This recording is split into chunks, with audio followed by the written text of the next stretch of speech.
There have been heated clashes at the UN Security Council after Russian and US envoys hit out at each other over border tensions in Ukraine.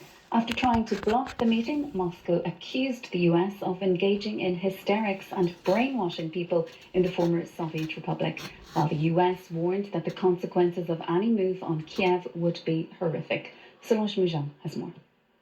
It is anyone's guess if Vladimir Putin plans to invade Ukraine. But one thing is certain. The Russian president, his deployment of over 100,000 troops, and his demand that Ukraine never join NATO, these actions have propulsed diplomacy into high gear. Be it Emmanuel Macron's second talk in 4 days with the Russian president, or the US and UK weighing whether to send more soldiers to help NATO, their preparation of widespread sanctions against oligarchs if Moscow does invade, or be it the UN Security Council holding a public meeting on the issue. The situation we're facing in Europe is urgent and dangerous, and the stakes for Ukraine and for every UN member state could not be higher. Russia's actions strike at the very heart of the UN Charter. In a bitter exchange, the Russian ambassador hit back. He insisted such fears were fabricated hysteria. This is the pursuit of our American colleagues to whip up hysteria revolving around their own narrative about the so-called imminent Russian aggression.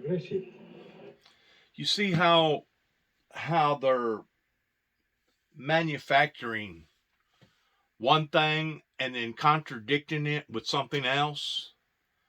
They don't think that the common citizen that watches them to understand how the rich play off onto the poor, or the rich play off onto the working class, or the common class. They don't realize that we're not now onto them towards their political pampering and prepping towards what they're going to be engaged in or what they want to be involved in the next big hullabaloo. I'm going to use the word hullabaloo. I guarantee you, everything that happens on a national level, they think or believe that they have total, full control over. And it has been this way since the falling of the Berlin Wall in 1988. And yes, they have the international community pertaining to various organizations. They have set back and they have allowed for Russia to be displeasant. They have set back and allowed for Russia to even aggressively attack the Ukrainians after they basically broke loose. I believe it was in 2014. All these high almighties that think that they're almighties, that are in constant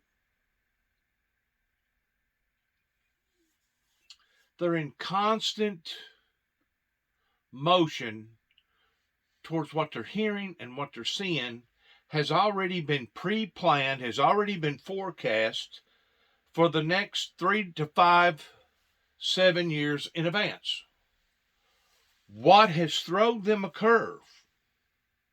What has thrown them a curve is that they did not realize that the aggression pertaining to the melting of the poles, pertaining to the events that have recently just exploded all over the planet, pertaining to environmental changes, they didn't realize that this was going to up and be intensified like somebody putting the gas pedal down the way that it has just within the past 3 to 5 years. See, it was already pre-planned about COVID. It was already pre-planned about what the name was going to be pertaining to COVID. It was already pre-planned pertaining to the vaccination shot that would fight against COVID. These things have already been pre-planned. And these people are smart enough to be able to look at the Bible and understand what the Bible teaches and preaches towards the end time events. But they use these advantages, they think, for their advantage. Okay? And in lots of situations, they do. All right.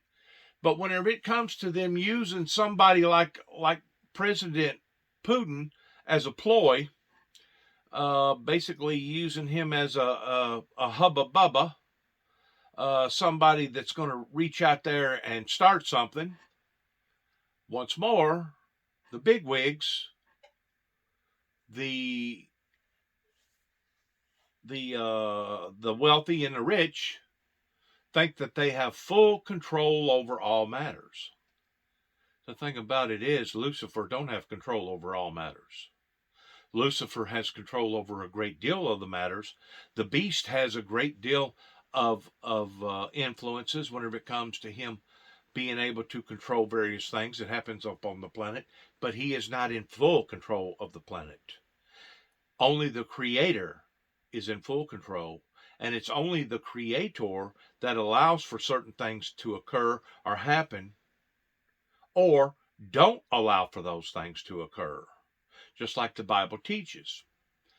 They thought that they was going to be able to use this event pertaining to COVID for their advantage towards realigning the alliances over in the Ukrainian area towards the hases and the has-nots, the do's and the don'ts, in basically starting a big hullabaloo.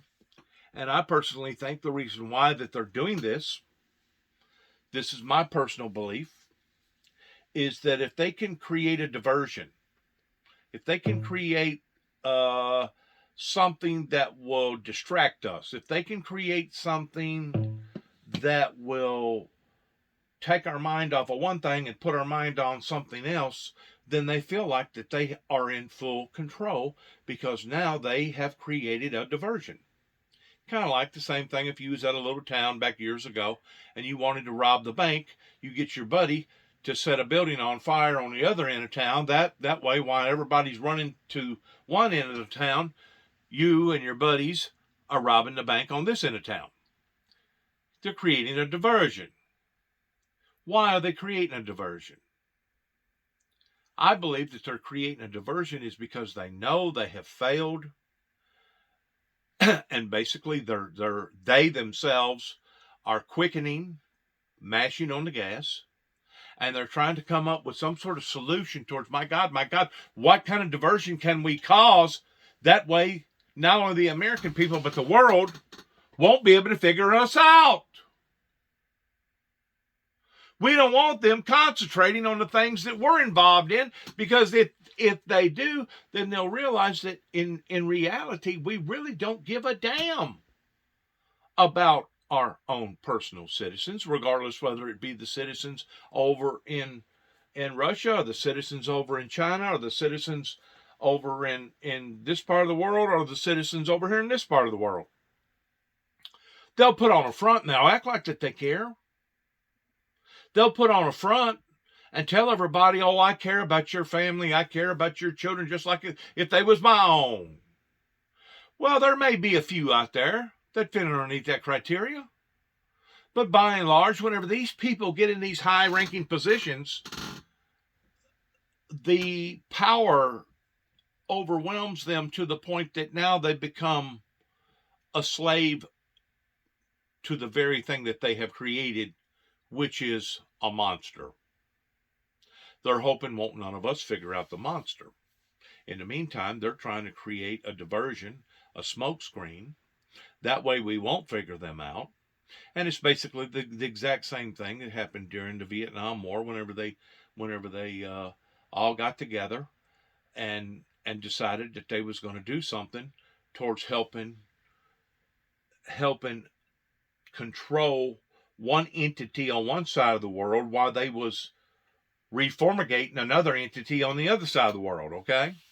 And to some degree, they actually done that up until later on, until people finally figured out what that they had done in regards to the Vietnam War. And there's been other wars that they've used in similar tactics, regardless whether it was World War I or World War II. You know, it's just like people knew that Hitler was becoming very, very influential. Certain people knew that Hitler was demonic and he was messed up in the mind, but at the same time, he was he was like a crazy fox. There was benefits to him, but there was also disbenefits to him. Well, people took that's in these high-ranking positions.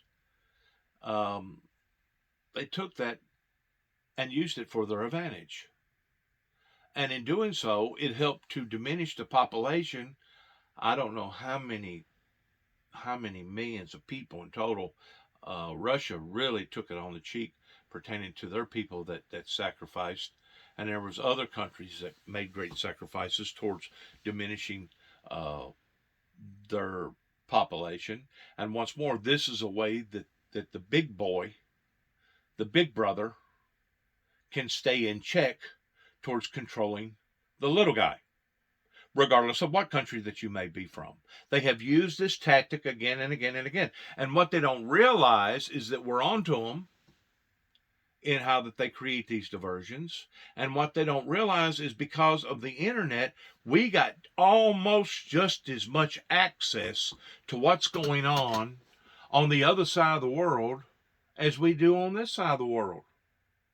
The same way, if you're on the other side of the world, you got just as much access towards what's going on this side of the world as they do on that side of the world. So the playing field has become more balanced in the facts of us being able to look, see, understand the who, the what, the when, and the why.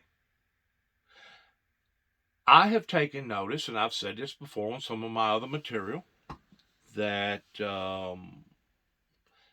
they have used various ministries, and I don't know for sure whenever this began, towards toppling off on what Jesus preached pertaining to the end time events, that there would be wars and rumors of wars and earthquakes and volcanoes and terrible events, pestilences, sicknesses, all other kinds of things. Once more, they have used various good ministries that began good, but they fell into the same arena that they was playing in, which basically corrupted that ministry throughout history again and again and again. There was Oral Roberts' ministry, Pat Robinson's ministry, Jimmy Swaggart's ministry, other types of ministries that they have really fallen in goods towards because they have used that point in time to their advantage. And by using it to their advantage, they reconstruct what they've already tried to construct, and they basically go through an elimination of the population control while they're basically getting back in control of their citizens. And they do this in various ways. Usually it's been in the way of fear. This time I've never seen or read about a country that bent over backwards the way that the United States did towards paying off its citizens, giving everybody basically free cash, thinking that was going to keep everybody settled and keep them from fighting as much out on the streets. In which I guess on the front end of that concept, it probably worked. But now, as things is falling into check in the form of reality, now we're seeing more and more violence, and the violence is steadily getting worse and worse and worse. Well, they already know this. They already knew that this was going to occur. Trust me. That they, you think that they're being caught unaware. The only thing that the Illuminati's and the Fortune 500s and the Masons and the Shriners and on down to the wealthy and the rich, the only thing that has caught them unaware is that God himself has mashed the gas pedal towards intensifying the things that we're seeing right now in levels pertaining to natural catastrophes that even they themselves did not anticipate. They did not forecast. And now they've basically been caught with their hand in the cookie jar. They've been caught basically with their pants down. And now they're trying to make up for lost time. and I guarantee you, regardless whether it's an incident happening on the Ukrainian border or an incident happened in China pertaining to what's going on with North Korea or in other parts of the world, I guarantee you everybody is watching everybody, and they are in assess in control of these matters that's going on. Now, what's more, they're going to project themselves as being good. They're going to project themselves as being tender-hearted towards their own society. They're going to project themselves as being loving and kind, and we're doing this for your benefit, and et cetera, because we care about you, and we care about your children, and we care about your communities, okay? I guess with President Putin fixing to end his adventurous moments towards being the prime minister or the president over in Russia, it really don't make no difference towards him maintaining his good posture in the eyes of all the other wealthy and rich people, to the degree that it really don't matter to him, whether or not he ends the scene on being the good guy or he ends the scene towards being the villain. It really don't matter, because they realize that America has failed in their theory or their attempt towards wanting to crush, destroy, eliminate, eradicate the founder of the Windmill Ministries, though they have tried again and again and again to do so right here, beginning locally in Northwest Tennessee. They realize that those events have failed, and now they're having to go over to Plan B. Well, what is Plan B? Plan B, we're going to do exactly like we've done during this ministry and that ministry and this ministry. We're going to create a diversion. That way the people can't figure us out. Okay? And in this smoke screen of disaster, instead of the fault falling upon the feet of the politicians, regardless whether it be the American politicians or the European politicians or the China politicians or the Russian politicians, we're going to make it look as if it was the people's fault. It was their own citizens that brought this type of hardship up onto society. And I guess from a spiritual level, you're probably correct, because it was God basically that pulled the biscuit out of everybody's mouth towards no longer protecting societies. And now God has sat back and allowed for this evil, demonic, deranged spirit, the Antichrist, to formulate all these different hardships in all these different countries that has come either in one form or another.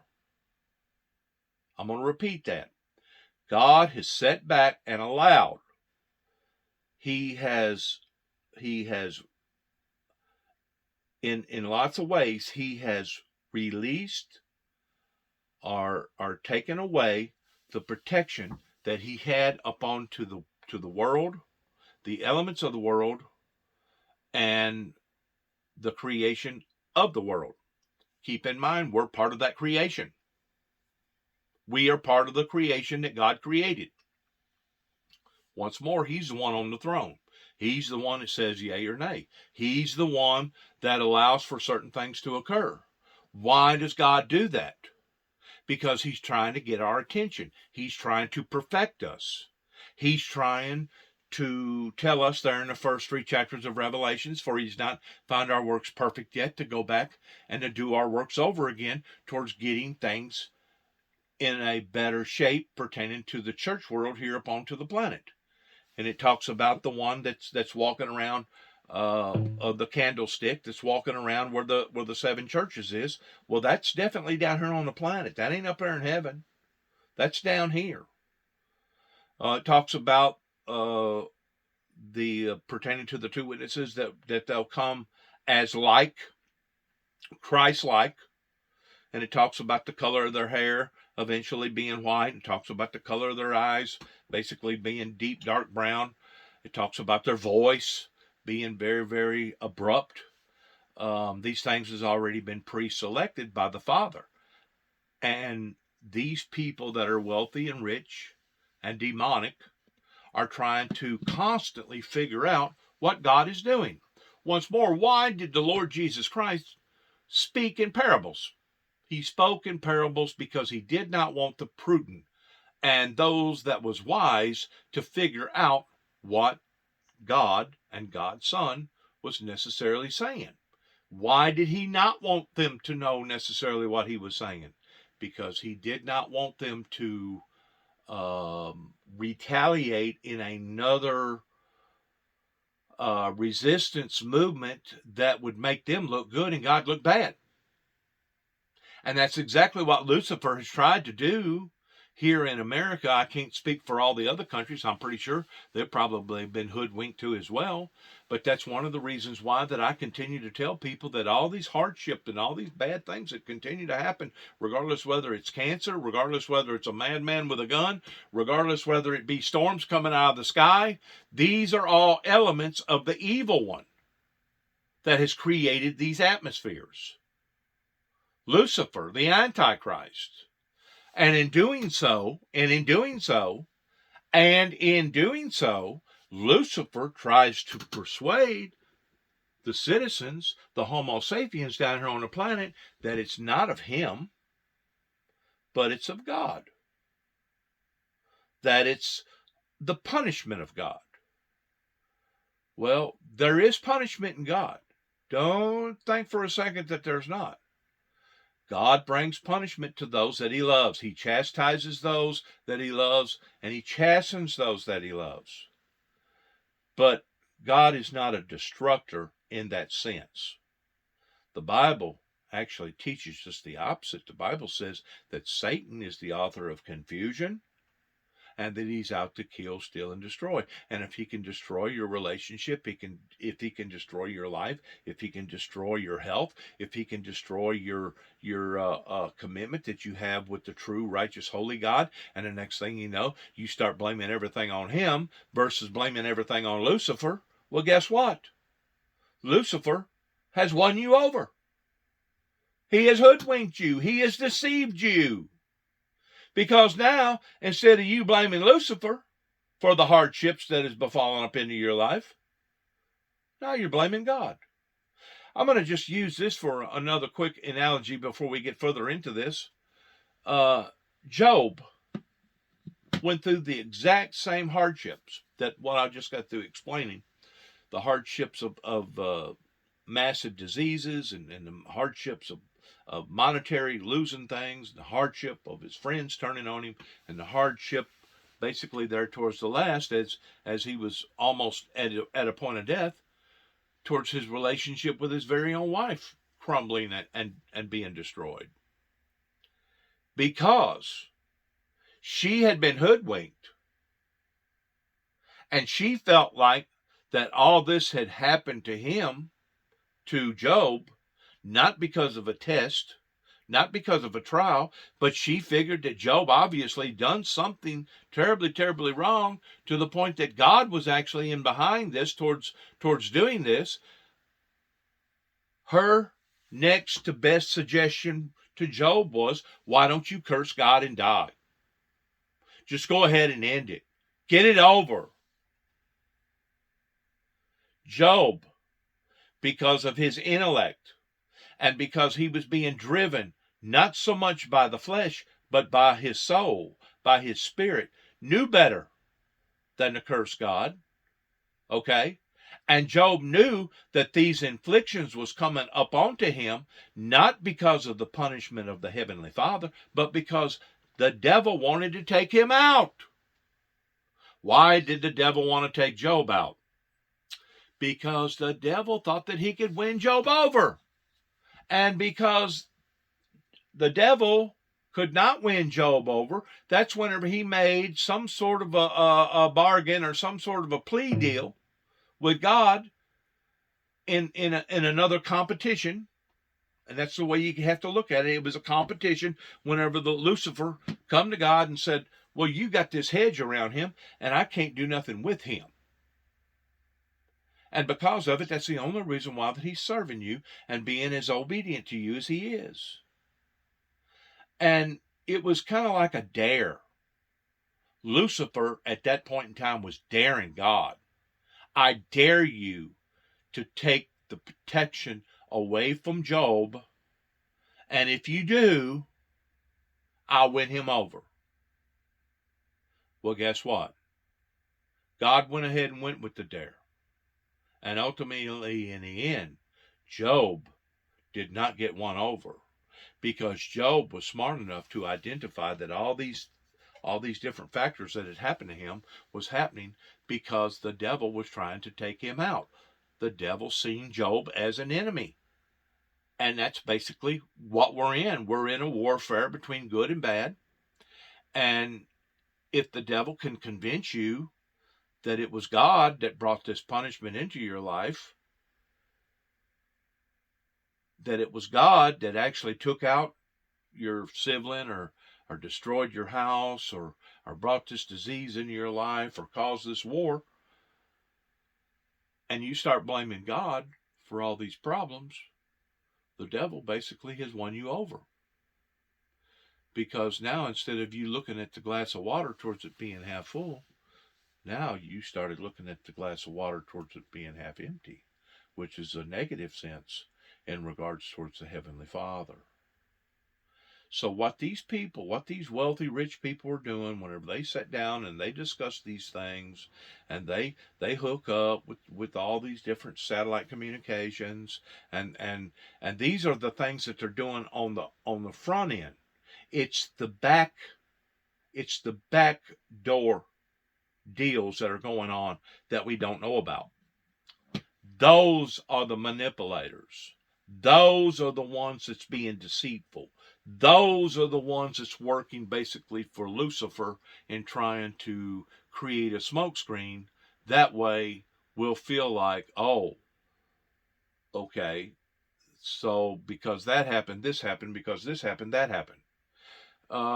It's almost like musical chairs. Okay, they was doing the exact same thing to my brother and I, David, Jeffrey Jackson, up there in the courtroom. Whenever we would throw things off on the judge would immediately throw things back off on the sheriff. And then the sheriff would throw things back off on to the judge. If you go to the sheriff's office, well, you're going to have to take that up with the judge, Juby. Well, then me and David, we'd go in front of the judge. Well, that ain't my fault. That's got to do with the sheriff. So they was throwing responsibilities off between one person versus another person versus the other. And in a way, it's kind of like musical chairs. Don't neither one of them want to be accountable for the actions that's going on. You know why? Because they're both in cahoots with what's going on. They knew what was going on here at 291 Thompson Road. They knew what was going on at 430 Beach Grove Road. They knew. They knew that we was being attacked illegitimately, and we was being stalked and hunted and going through this type of horror. But did those officials up there in Weakley County give a damn about what was going on in the Jacksons' lives? Not at all. If anything, they was actually enhancing or motivating other people to be their trigger man for them. That way they would come down here and bring that much more sorrow and aggravation and torment into our lives. Once more, throwing that ball around, we'll throw it over here, throw it over there. Don't think for a second that they don't think that they know what they're doing whenever it comes to bamboozling the people, regardless whether it be on this level, on the high level, or be on the low level. There are certain people that they like. There are certain people that they support. And it's just like Jesus said, birds of a feather flock together, that sinners love sinners. The rich and the powerful are going to protect the rich and the powerful. And if you're not rich and powerful, regardless whether you be a business consultant that owns a factory and you got 1,000 employees, or you be a farmer out here that cultivates $2 million worth of merchandise every year, regardless what it may be, they know who they're butting up to and who they're butting up with. The thing about the American government is that now there has been so many crooks with sticky hands that has gotten caught with their hands in a cookie jar, and now they have used our system. Basically, they have punked our system. They have used our system as a whore. They have whored the American system out. Okay? They knew that they was in bad, bad trouble. Even going all the way back into the Reagan, Bush, Clinton, Obama eras, before even Trump, they knew financially that they was in bad trouble. But once more, in this bad trouble, this is going to open up a brand new menu or a brand new opportunity towards bringing in the New World Order. Now, does that mean that they're going to bring in Bitcoin? Don't know just yet. Does that mean they're going to be bringing in all digital money pertaining to plastic cards? Don't know yet. Does that mean that they're going to try to bring and enhance some sort of computerized system pertaining to putting chips in people? Don't know yet. Or is this actually going to be an actual brand that the Bible talks about, towards you will be branded with the number 666 or 999, whichever way you want to look at it, either on your forehead or your palm of your hand? Well, they know if they come out on the front end with that, it's going to be chaos. It's going to be a bloodbath. They know that. The people's there's gonna be an uprising, not only with the people in America, but the people in other parts of the world that are very, very familiar with the Bible, even though they may not be living according to the Bible, but they're very familiar with the Bible and the teachings of the Bible. So they have not yet met that golden opportunity, the window of opportunity, to the degree that they can pull this over against their own citizens in once more being in control of the masses. So because they can't do this on the front end, they're still operating from the back end. What is the back end? Well, let's create a diversion. Let's create a madman, somebody like Putin, that presents himself as being a monster figure, and then will be the hero that comes in behind, that basically saves the population or saves society from this madman. They basically done exactly the same thing to Hitler. Okay. Of course, it wasn't until we got bombed was whenever the American people actually got involved in that, and up until then, we really didn't want to be involved in that because our ancestors, seen through what was going on, and they really didn't want to participate in that. It wasn't until they'd made a direct hit was whenever that changed the course of their actions. Apparently, the people in America are not on their game as much as what those people was whenever they was attacked, because we have been violated again and again and again as a mass, as a entity of a governed nation. And the American people has not responded and reacted the way that bunch did back in the 40s. Why have they not? It's very obvious. Satan has this group of people over here in this time frame, in this era, more blinded today than what he had the people back in the 40s that come out of the Spanish flu and the World War I event, after people started cleaning up their act and getting things in order.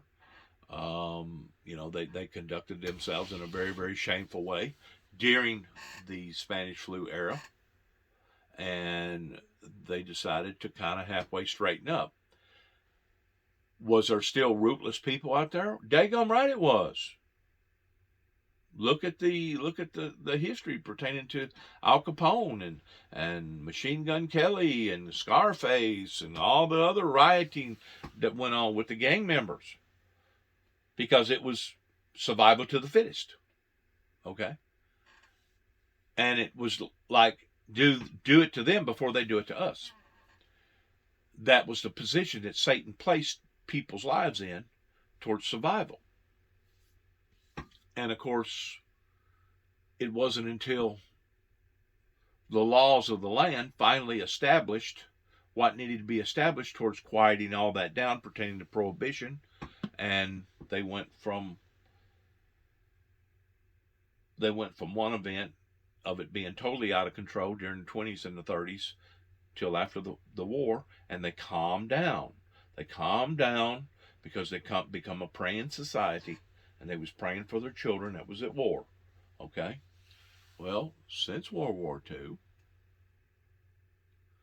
they have become unattached to their true relationship with their Creator, and they have let a little bit of sin in here, a little bit of sin in here, a little bit of sin in here, and now society has become just totally corrupt, either on a political scale, legal scale, spiritual scale, or teaching scale. It has been totally turned upside down. Now it's back where it began, back being a Wild Wild West show, which is totally out of control. It's a free-for-all. Now they're trying to resync and get things back in order again. These wealthy and powerful and rich people, they sit down and they make these back alley or these backdoor deals that me and you won't never see and hear about on open live TV. It ain't going to happen. And whenever it comes to them playing games with the average citizens, regardless whether it's the citizens in the United States or the citizens wherever, trust me, they've been playing games with us all along. In reality, they could care less about a shooter that gets out here and decides to want to mow down 15 or 20 or 30 or 40 or 50 people. Unless it was somebody actually attached to them, or it was one of their children or one of their grandchildren. Then that's a different story.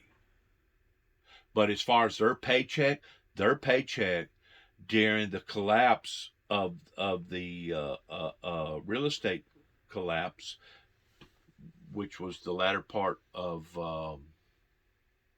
Obama, that was preaching change at the time.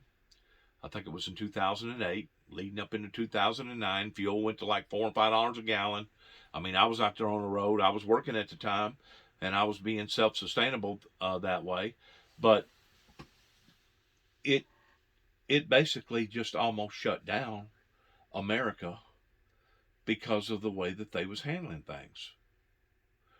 And I think at that time, I don't know for sure, but I think at that time, the big dogs, they knew that something was going on, not necessarily above their head, but below their feet in regards to draining all the precious resources out of the ground. I think at that time, that may have very well been the reason why OPEC kept jacking up the price, and they'll play us just like playing a fiddle, okay? The Saudi Arabia's over there, they'll discharge a lot of their people and back off on producing the oil. And of course, everything's based on supply and demand. And whenever the oil becomes strenuous, the price of the oil goes up. They can control the markets in almost every level based upon oil. Oil is the main vein that keeps these big dogs going, keeps the rich and the powerful in remaining rich and powerful towards them controlling their people. You know, whenever gasoline goes to $5 and $6 a gallon, your average politician over here in America that makes today somewhere around $100,000, probably up into $500,000 a year, and that's just what they're doing on the front end, not counting what they're doing under the table.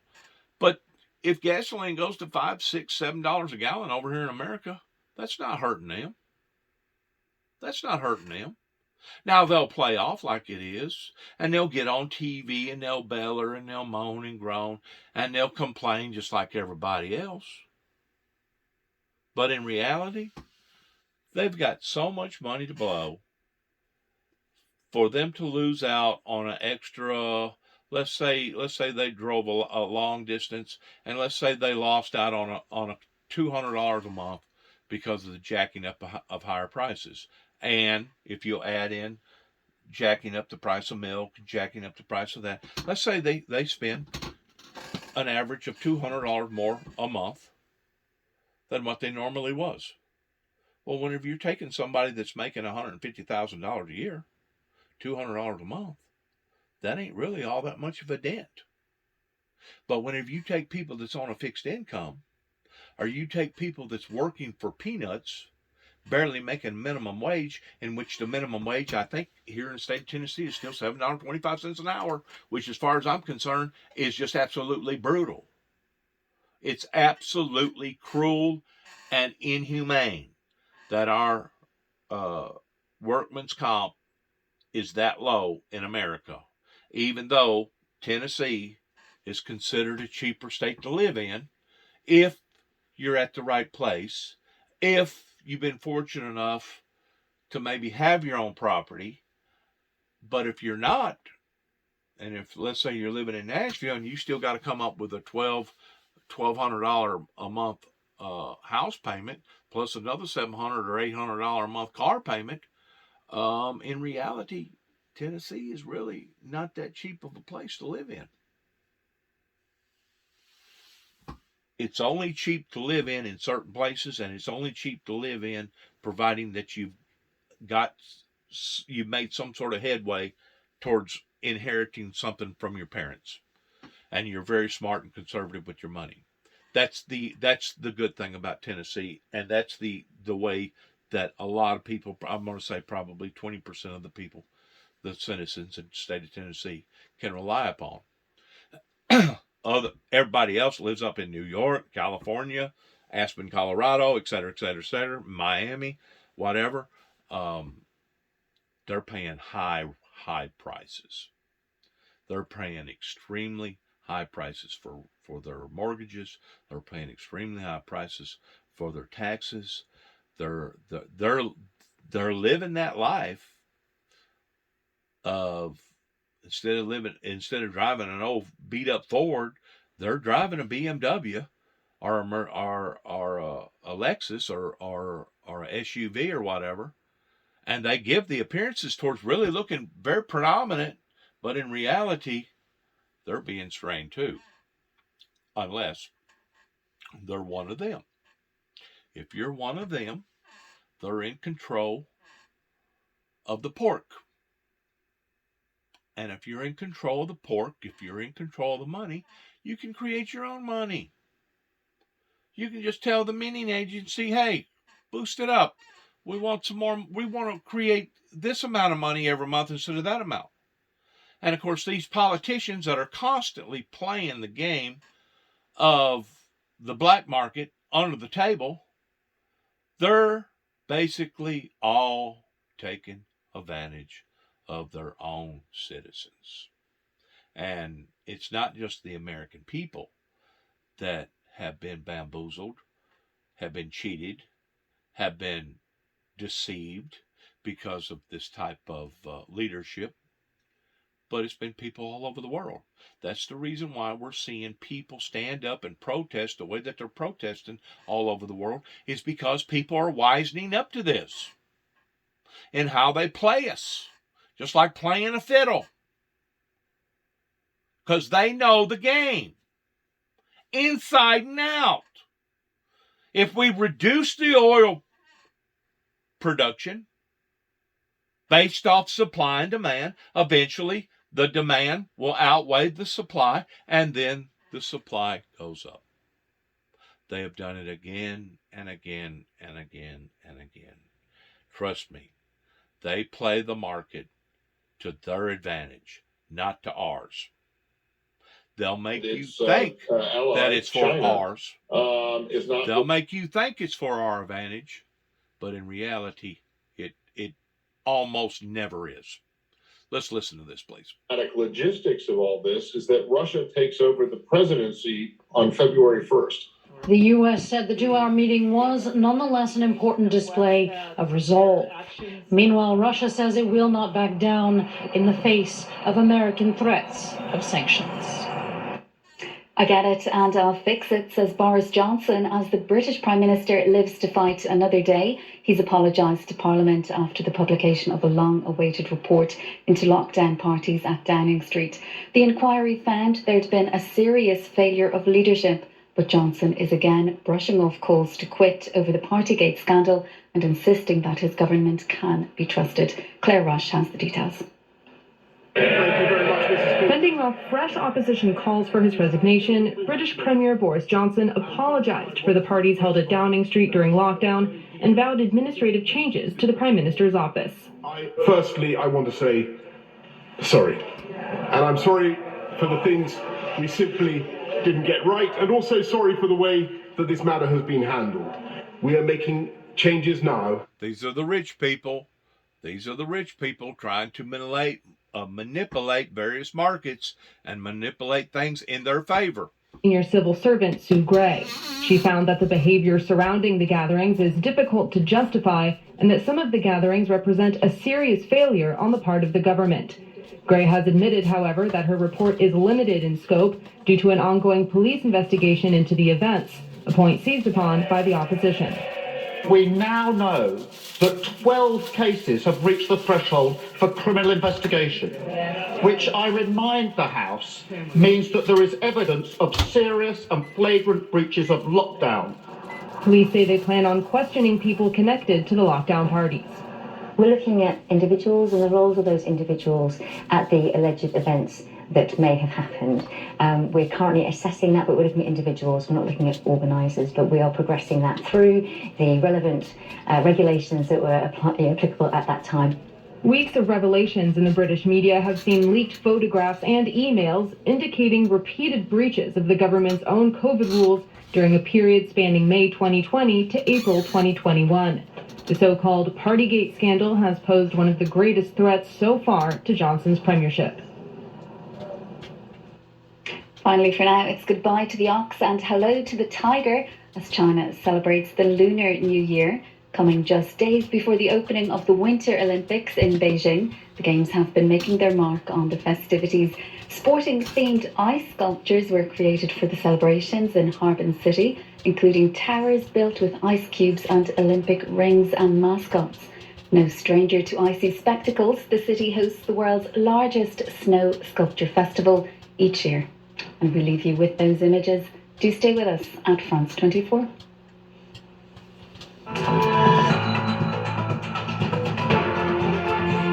So you have to ask yourself a question pertaining to the lunar year of them being offset with their calendars. How come this is so?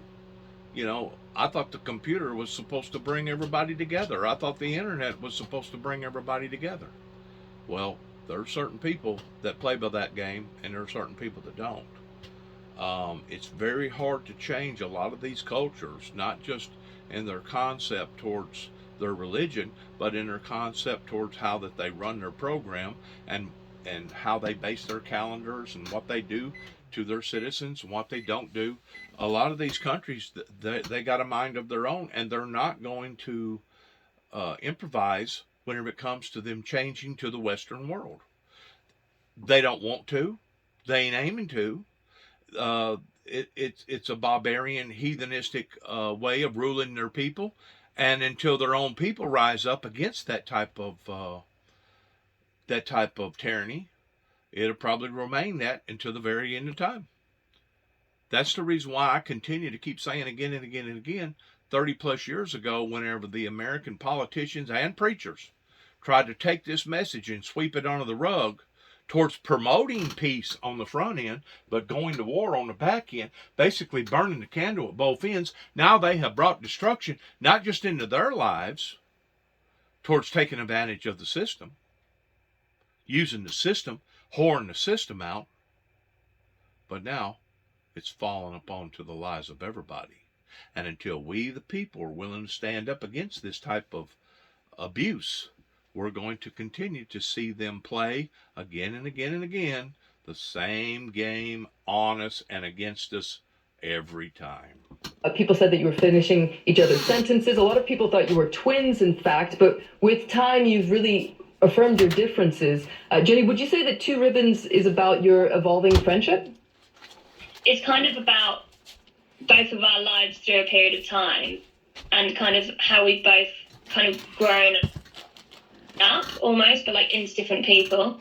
What they're talking about right now, it's not really all that important to what I was originally wanting to discuss with my viewers in regards towards the war, of how that the wealthy and the big people are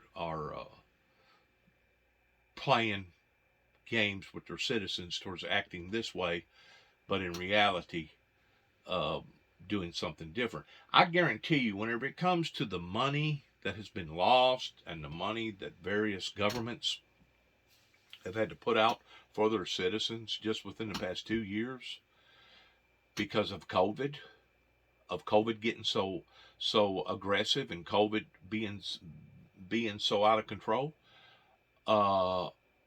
in which we have China to blame for this. I guarantee you, this has brought so much stress in their personal lives towards them not being able to have as much money as what they wanted, because they was having to still maintain their vacation homes and their yachts and put their children through colleges, etc., etc. It's really upset the apple cart in the perspective of how that this has really affected everybody's life. And the thing about it is, it's not through yet. So now they're trying to do a catch-up job, kind of like all these retailers around here in America that's jacking up their prices and seeing inflation rising like it is. What are they doing? Just exactly what's going on here? Well, part of it is based upon oil. We're paying more per gallon of gas this year than what we was 2 years ago. But a lot of it is that a lot of these consumers are being taken advantage of by the retailers and by the business people, because once more, what are they trying to do? They're trying to make up for their losses that they have went into the red last year and the beginning phases of the year before, and the only way that they know to do it is to take it out on the working class, take it out on the poor class. Now, there's no doubt what the American government done by putting out all their checks and giving all their stimulus money away helped on the front end towards preventing massive rioting and basically civil war in our streets. Okay? But there was a clash to it that they didn't figure out. And that clash was that once you get people adjusted to getting free stuff, it's kind of like getting drugs for a certain price. Once you get people adjusted to that, it's hard to get them out of that same tone, or out of that same momentum.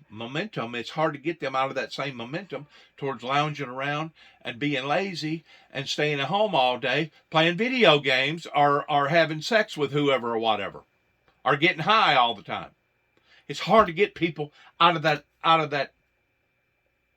frame of mind that they have basically allowed for themselves to get in. So where do we go from here? Well, I'm pretty sure the way that it usually stands, that whenever the going gets tough, the tough get going, and they're all going to make up for lost time, and this is the way they're going to try to do it. And they're going to try to create this smokescreen of this failed economy, of this failed government, of the failed politicians, not just here in America, but throughout the world. And they're going to make it try to look like that it was our faults instead of theirs. That way they don't have to be held accountable. That's right. That way they don't have to be held accountable. But yet now, whenever we make a little bitty boo-boo, whenever we get caught doing something that we wasn't supposed to be doing, they don't mind at all towards putting our names all over the newspapers and destroying our credibility. So we see how unfair that the system has actually become. It's not only unfair, but it's out of balance in comparison to the way that our ancestors had it in the 50s and the 60s and the early 70s, to where, you know what, if you was a good hard worker and you was loyal to the company that you was working for, you had that opportunity of one day being able to finally get the watch or whatever reward that they offered in the company that you was working for, and have a decent enough retirement towards living out the rest of your golden years in a predominant peaceful form. That particular ideal or vision has almost come to naught over here in America and throughout other parts of the world. Why? Because the greedy got even greedier. Those that was above us, the big sharks, had to continue to keep eating the little fish, and because the little fish didn't have more fish to eat off of below them, now we're all suffering, including the big fish, So, we just go from one extreme to another, towards it snowballing, towards it being bad, from badder, from worse to worser. Le Bon has released a rich and intimate sixth LP. It's called Pompeii.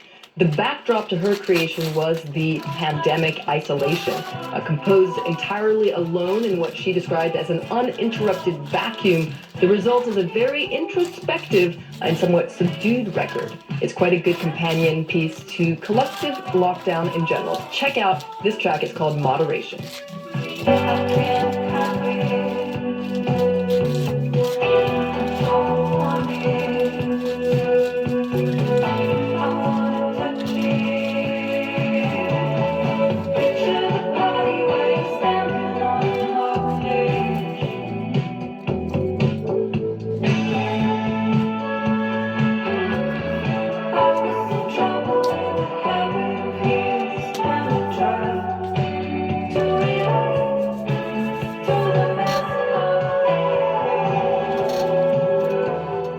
So that was the song Moderation off Kate Le Bon's album Pompeii, which she composed during the lockdown. How did you guys experience the various lockdowns? Was it a...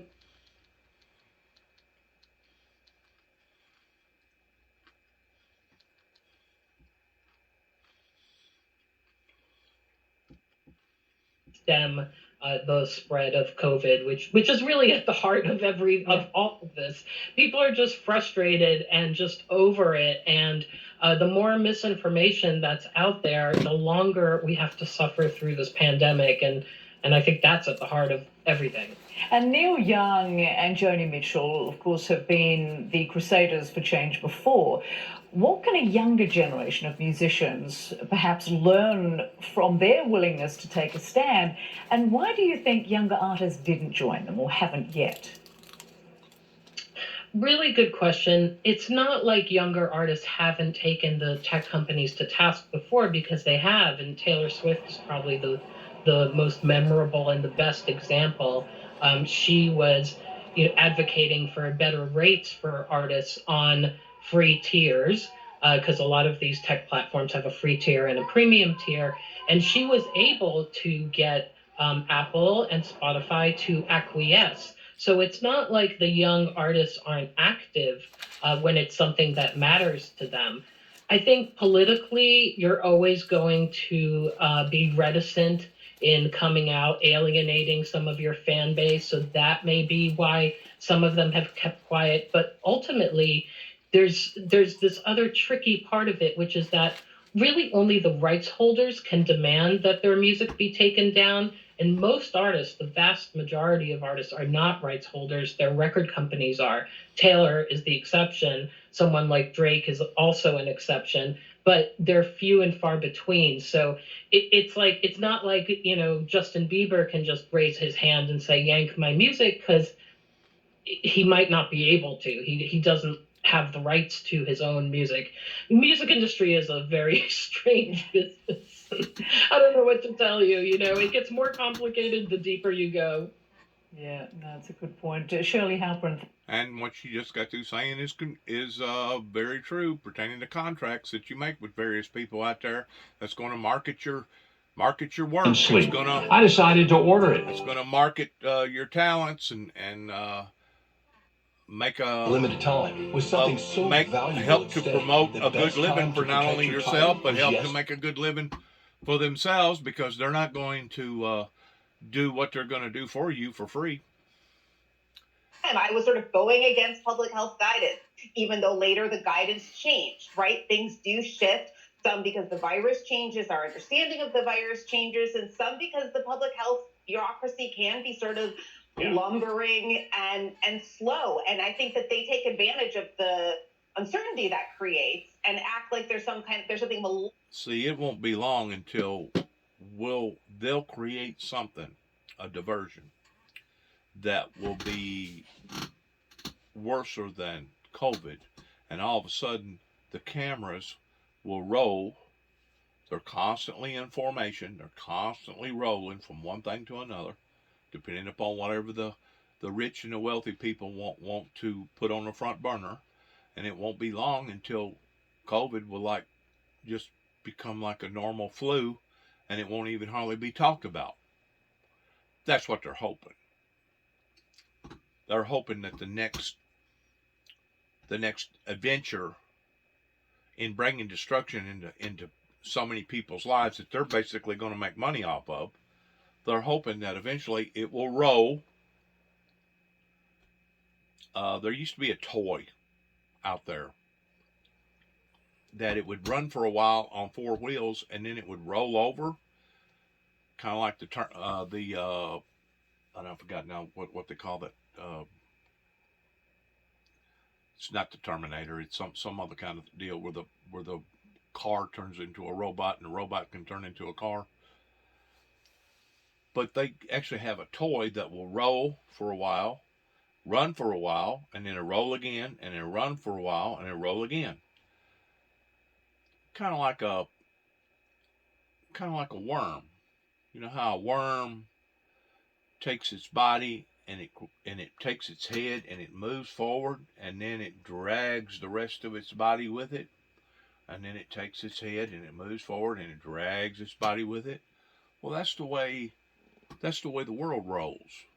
Okay, we'll go from one event to another event to another event, and by and large, some of these events will be done horizontally to the point that it will be a global event in the middle of each independent event that's going on in each country.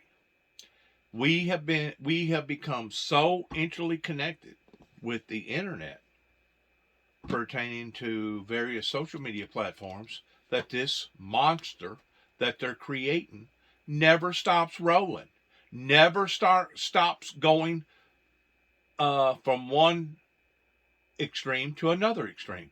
It's almost like a live entity that if you watch it, as it's constantly in motion, it's rolling from one event to another event to this event, regardless whether it be the event towards the oil shortages that happened in the 70s, of the oil embargo, to the terrorist all of a sudden with the Reagans and the terrorist conflict, and then it will go to another event pertaining to the Waco and the Oklahoma bombing, and then it will roll over to more terrorists pertaining to the 9/11, and then all of a sudden the oil comes up again, and people's lives will be shattered because they can't afford it, and people that did have homes and cars now are homeless.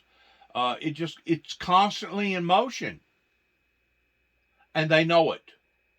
The wealthy, the rich, the Illuminatis, the Fortune 500s, and this is how they survive. They survive off of the casualties of our citizens as they are playing us like a fiddle.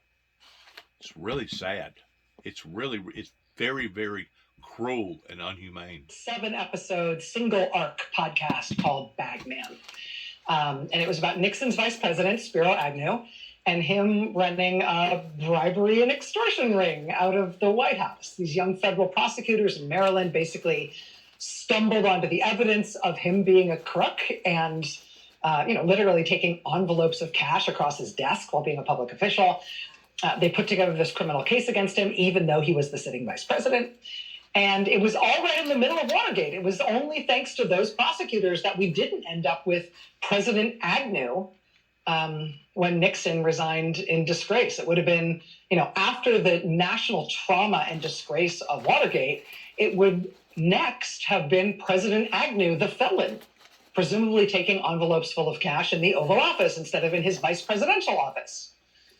Had these prosecutors not followed their case to the end and forced Agnew to resign, that is what would have happened. I still think it's just an absolutely amazing story. It also turns out to be the very surprising origin story of why the Justice Department thinks a sitting president can't be criminally indicted, even if he definitely commits terrible crimes while he is in office. That, of course, was put to the test like never before under the twice impeached coup plotting president, Donald Trump, who we just had. But where that whole construct came from, that you can't indict a sitting president, that actually came from the Spiro Agnew nightmare in the 1970s. Anyway, I'm still fascinated by the story. I've actually learned a lot more and discovered a lot more about Agnew and that whole period of history since we launched that podcast. The reason I'm telling you this is because it's now going to be a movie. Ben Stiller is going to direct it. He's incredible. One of the producers of the film is Lorne Michaels. Yes, that Lorne Michaels. This has been in the works for a while now, but it looks like it's going to happen. I am super excited about it. And I am going to take a little bit of time off from this show to go help with the movie. And also to work on some other things that I have cooking with NBC right now, including a new podcast, kind of along the lines of Bagman and the Spiro Agnew story.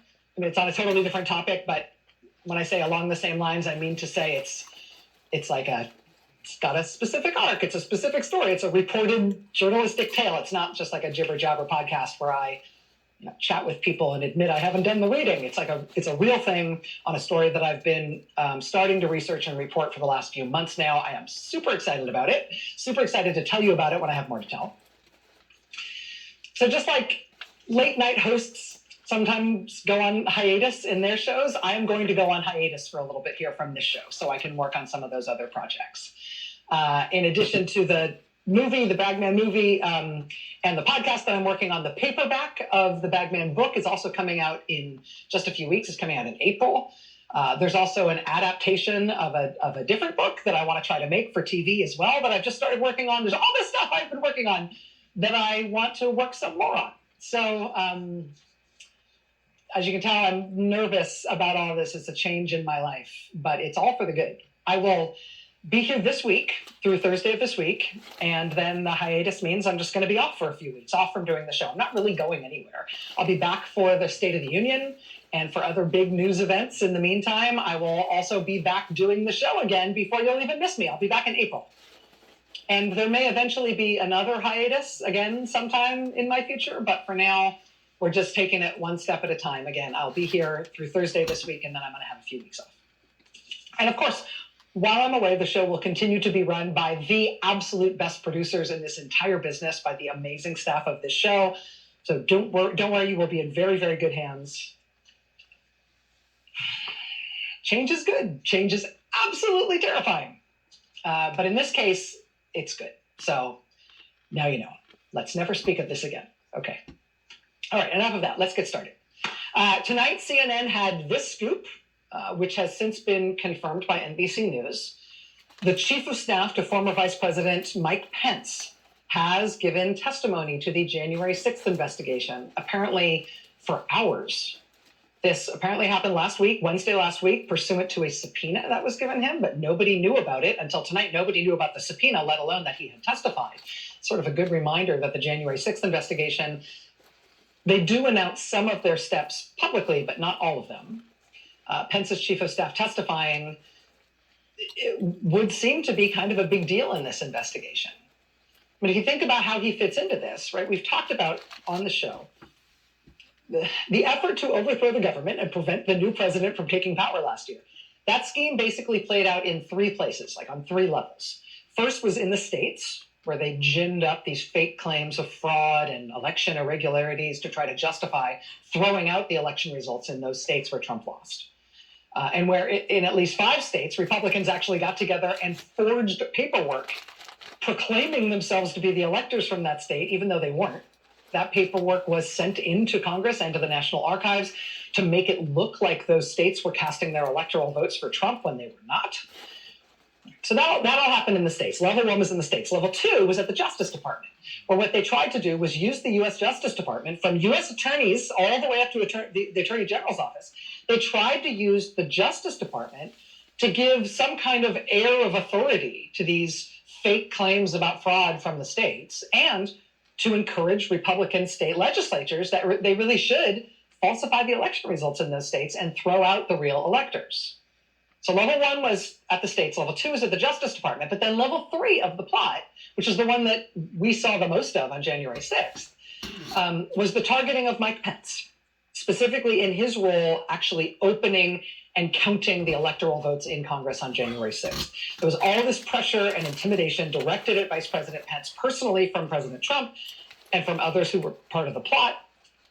The whole mob that stormed the Capitol on January 6th, they were shouting, "Hang Mike Pence," and they were trying to find Mike Pence because they were directed to go pressure Mike Pence. They were the muscle. They were the physical intimidation behind that part of the scheme that targeted Pence.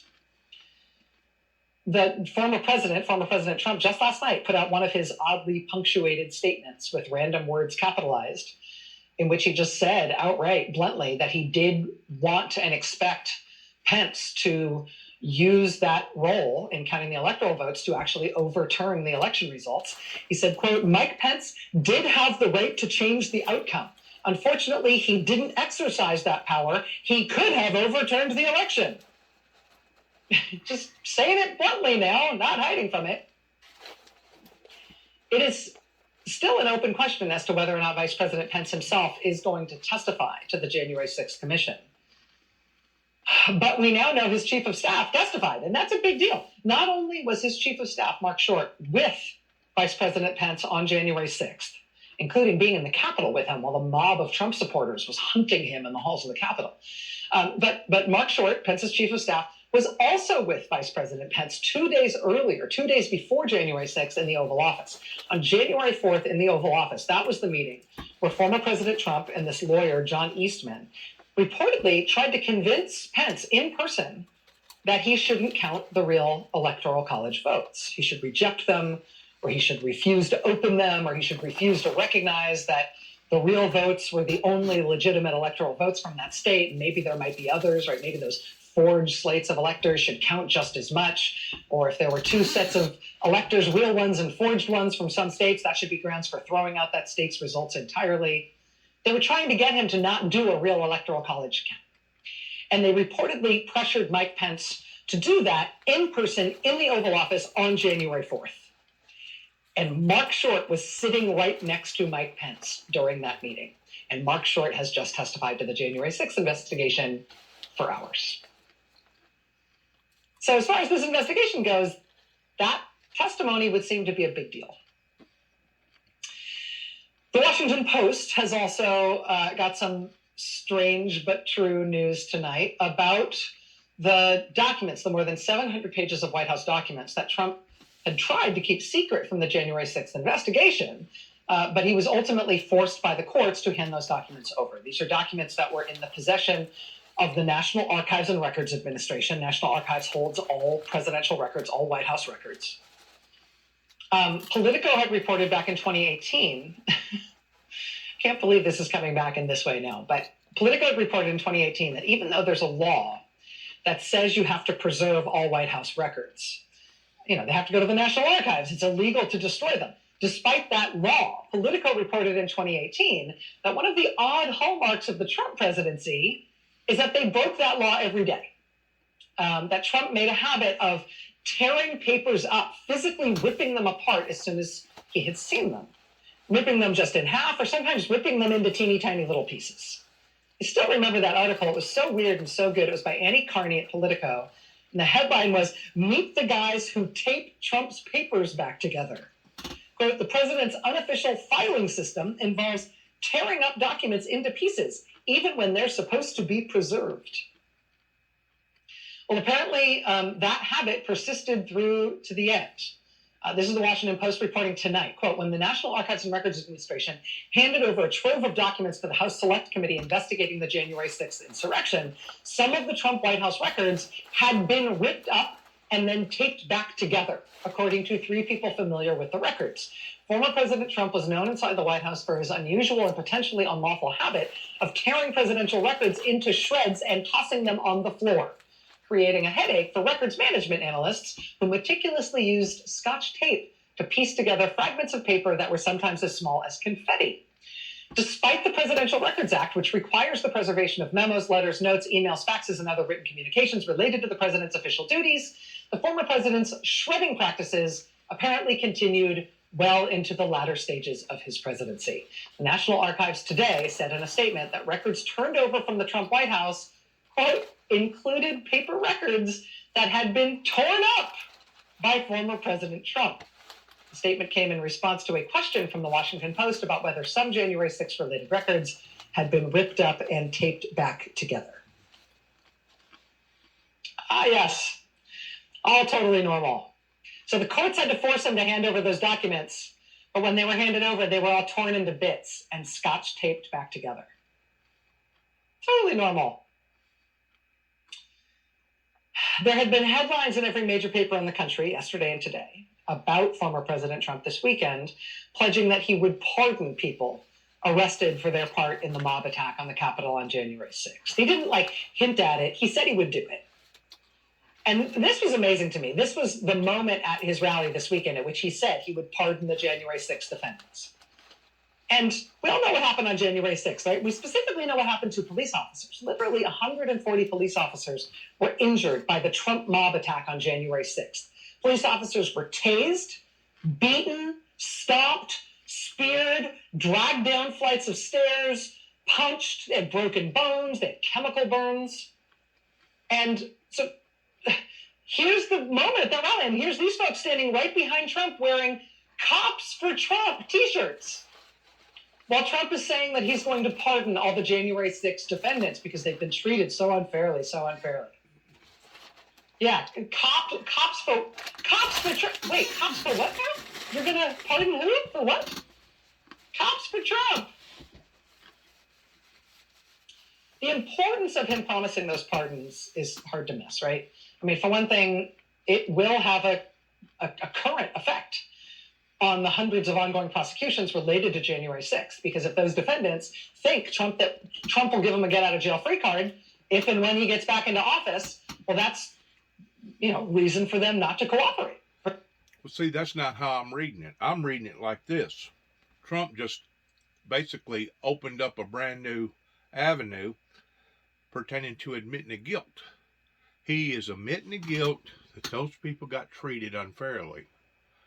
And if he runs for president, and if he becomes president again, he will basically pardon everybody, or I'm assuming everybody. Maybe they're going to pick and choose, but he's admitting the guilt that those people was treated unfairly. Well, how come those people was treated unfairly? It goes back to what I told my viewers. They was entrapped.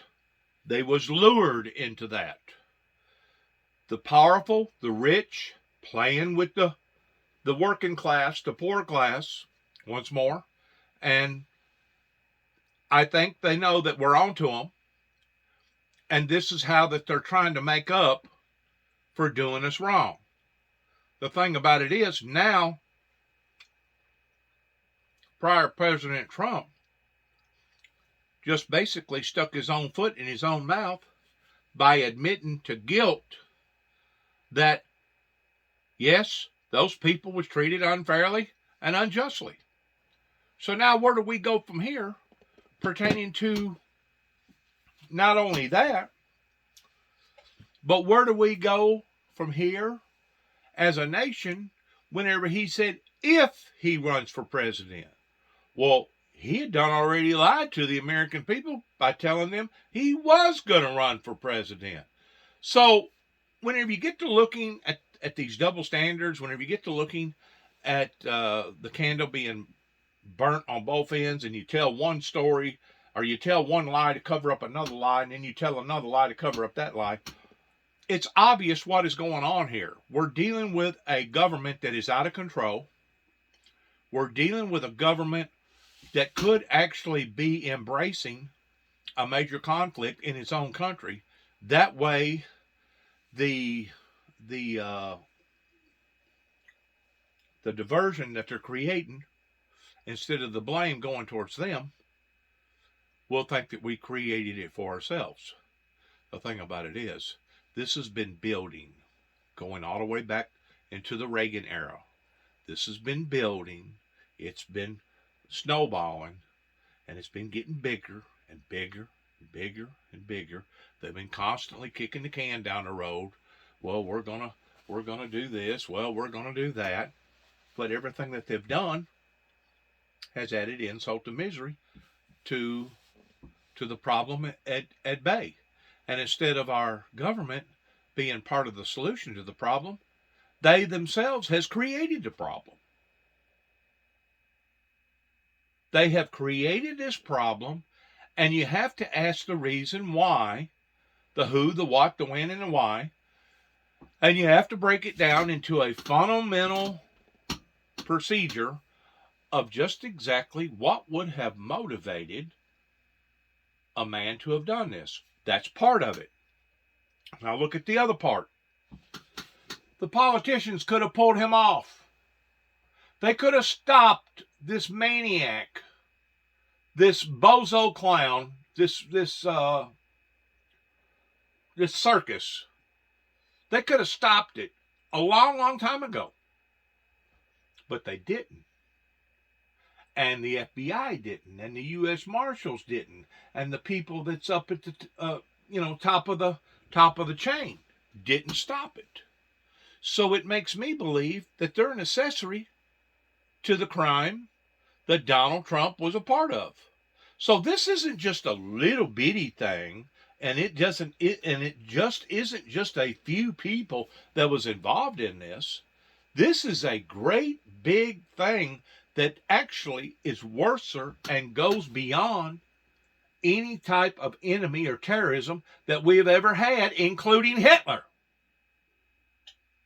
Because they've been disguised. They was imposters. They was acting like that they was for the will of the people. But in reality, they was the very ones that was creating it.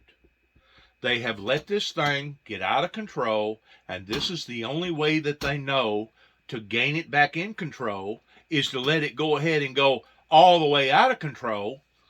That way, the smoke screen that they're going to create is going to be so strong, pertaining to the uprising, that we'll concentrate more on the death and the procedures of the uprising than we will towards what caused it. They're trying once more to outsmart the people. They're trying to manipulate the people. They're trying to pull the wool over the people. I'm telling you now, the people have wisened up to this. Especially those that's got a little age on them that can realize, well, this is what they done during this event. This is what they done during this year. This is what they done with that culture. This is what they done with that group of people. You know, whenever you take all the dots and put them together, there's going to be a pattern. And the pattern is broken down to the point that the rich is going to take care of the rich. And in reality, they don't give a damn about the poor, because they had allowed for this thing to get out of control the way that it has. They knew that it was out of control. They knew that it was out of control years ago. But they kept kicking the can down the road, kept kicking the can down the road. So why did they do this? Why did they keep kicking the can down the road? There has to be a reason. What motivated them to do this? I'm going to tell you what I think it is. I think it's because these people are evil, demonically minded, and they intentionally want to bring in the mark of the beast, the number 666 or 999, towards the New World Order. I personally think that this was what motivated a lot of them towards hands-on, let's not take care of the problem right now. The problem will take care of itself. And eventually, whenever it does shut down, we'll reboot with a brand new system. And this will give us the reasoning behind activating this new world order, this new concept towards how we're going to handle things. See, I just got to telling an individual today that we could have stopped the corruption pertaining to the black market, the illegal money going under the table, if we'd have just changed the color scheme of our money and gave it like 90 days. That if you didn't turn in all your green money, you wasn't gonna be able to get credited for the gold money or the blue money or the yellow money or the pink money. Of course, I realize that that's only going to be effective for a certain length of time before you're going to start having counterfeiters out there towards doing the same thing. But whenever you see other countries that have done the same thing again and again and again because of the corruption, you have to start asking yourself the question, why hasn't America already done this? I'm going to tell you why. Because there was too many people pertaining to them themselves that was working under the table, that was doing the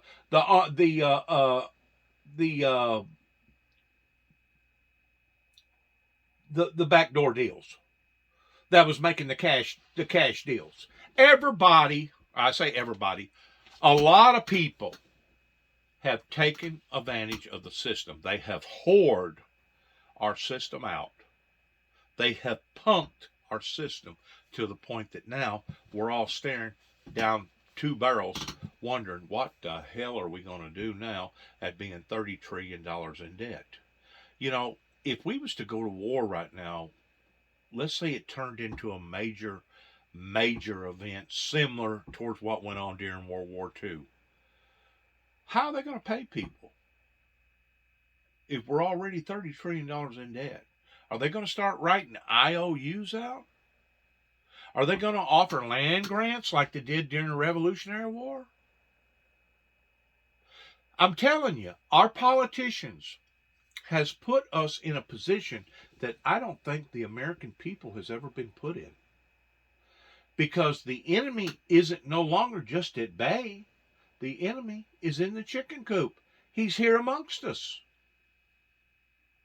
And they're trying to do everything humanly possible to cover it up. It is so sad, especially whenever they think that we're just as stupid today as what they was in the 70s and 60s towards not being on to them. Well, the reason why they wasn't on to them then is because they didn't have the sophistication like they do now. They didn't have the computer software. They didn't have the internet. They didn't have all these other things that now we can research. You know, the world has just suddenly become a very smaller place because of the internet, because of the computer. And don't think for a second that they haven't used that to their advantage, because they have. Now, why the American people hasn't caught on to it towards understanding their game, towards why they do what they do, I'm still bewildered by it. To this day, I'm still bewildered by the fact that they're still hoodooing, bamboozling, deceiving people that should be onto them towards what's going on. That's the sad part. And now, what even brings it to the closure of even being sadder is that we have the younger generations that's growing up, the teenagers, the ones that basically are your zippers that play video games night and day and night. That burden is going to be placed upon their lives in playing with their lives, that game, that's going to cause their culture to either resort to drugs or suicide or whatever because of what has went on the front end pertaining to the adult society. That's the reason why so many times whenever I'm talking, I talk about the boomers, the baby boomers. It's the baby boomers, the Woodstock era, the hippies, the ones that decided to cut their hair and put on suits and get an education to where they could study the laws. Those are the ones that has put us and jeopardized where we are today. It wasn't people like me. It wasn't people like you. It wasn't the small man that has done this. It's been the rich man. It's been the powerful man. It's been the smart man. Those are the ones that has done this because they was all dibbling out of the same jar. That's right. They was taking cookies from the jar. And now they've been caught being the cookie monster towards stealing too much from the system. And now the system is overwhelmed to the point that it's basically just going to burst. It's going to collapse. The pillars are going to fall from underneath the platform, and whenever that happens, God only knows what's going to happen. I don't know if they're going to go in and take half of everybody's 401ks and half of everybody's CDs and half of everybody's this and half of everybody's that. They're going to have to find some sort of way to make it up, because if they don't, in reality, what ordinarily happens whenever one country does not make good on another country's promises or their goods, if they can't get it in one form pertaining to monetarily in a money exchange, if they can't come in agreement towards how we're going to pay you back or what we're going to do, ordinarily that usually leads to war. In other words, if they can't get it one way, they'll get it another by coming over here and taking your assets. They'll come over here and take your Cadillacs. They'll come over here and take your boats. They'll come over here and take your RVs. They'll come over here and take your streets over. They'll take your homes. They'll take your bank accounts.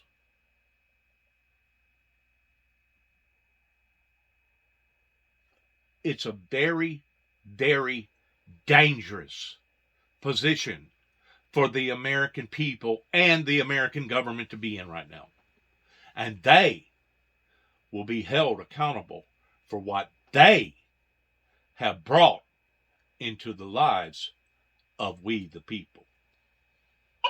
For them not to provide information about what happened, to not to agree to plea deals. They just have to wait it out till Trump's back in office, and then they'll be free. But, Trump promising to do something lawless and corrupt if he becomes president. It's like your friend January promising you'll be cold the next time she's around. Yeah, duh. I mean, we've seen what he does when he has the powers of the presidency. Him promising to use the powers of the presidency in a lawless and corrupt and self-serving way, that is not a surprise. But he did also use that idea as a sort of segue for something that is new. And that is, I think, a new kind of danger from him. When, in so many words, he told his supporters that they should take to the streets if he gets indicted. The radical Democrats are corrupt beyond belief.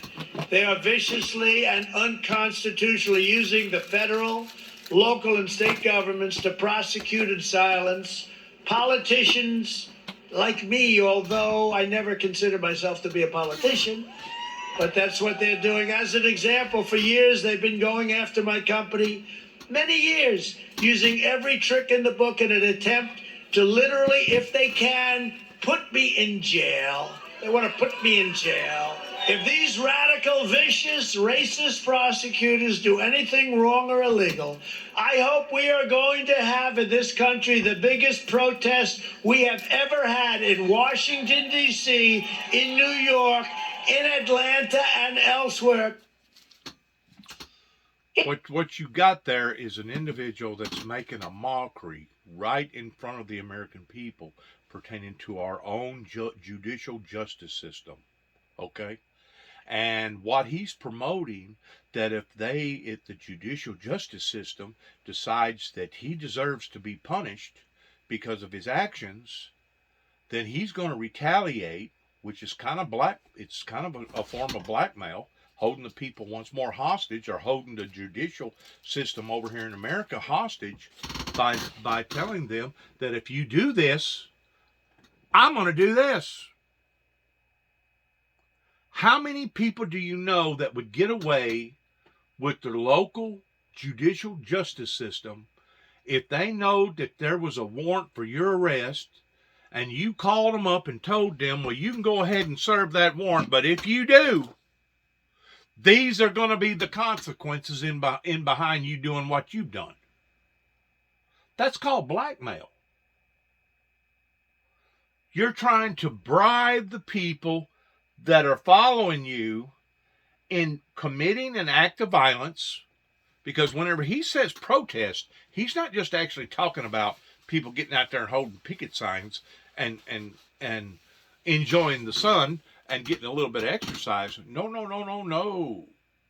No, whenever he's talking about protest, he's talking about violence. He's talking about bloodshed. He's talking about a knockdown, drag out is what Mr. Trump is talking about. And for the American justice system, for the judicial justice system, beginning at the top, going all the way down to the bottom, if they sit back and allow for this to occur, that means that they are just as guilty as he is. They are an accessory to the crime. And if you ask me, they're all in cahoots. They're all in cahoots if they allow for this to continue on the way that it's been playing out towards being a circus. I mean, you just wait any given moment. Where's the bearded lady and the two-headed calf? I mean, this has become an open mockery to our laws and to our justice system, in addition to how dangerous that it is pertaining to the violence and people that's going to be hurt. You're going to pardon everybody that participated, or a great deal of people. I don't know if it's everybody or not. He really didn't explain that. But you're going to pardon them because how many officers got killed? How much damage was created? How many officers reported being hurt? 140 or something like that? It was a big number of people that went through horror. Not only emotional horror, but physical horror. And now you're telling them again to create more horror if the judicial system decides to come after you and punish you by putting you in jail. This is out of control. And if the system does not retreat in taking care of this, I promise you, eventually, and it may take the bloodshed before the people finally wake up, but I promise you, eventually, the people are going to look at this and say, my God, they're all corrupt. They was all in on it. Because they didn't try to stop him. You know, Congress, is one thing to impeach a president, but then you turn around like Marvin Alexander did. Oh, well, yeah, he done wrong, but he didn't deserve to be taken out of office. Well, once more, you got the corrupt protecting the corrupt. You got the rich protecting the rich. You got the blind protecting the blind. You got birds of a feather flock together. As Jesus said that sinners love sinners. Wicked loves wickedness. And they've been doing this again and again and again in front of the American people. And the poor people, the working class people, the everyday old Joes like me have sat back and tolerated it. And it's like, when is somebody going to create a union or form some sort of a movement or get onto our politicians that's already in power and try to stop this? Because this is the way that a lot of people are going to perceive it, the same way that I'm perceiving it. That if they don't stop it, that means obviously you was a part of it because you know it was going on. It'd be the same thing if somebody was getting raped right in front of your house, and you looked at it and you seen what was going on, regardless whether it was a little girl or a little boy that was being raped or murdered, and you just sat there and watched it, and then finally the villain just walked off. And you never reported it. You never called nobody. You never said anything to nobody about it. That's an accessory to that crime. If you sit back and don't do what you're supposed to do, now all of a sudden you're a lawbreaker, just like you watching the person that committed the crime.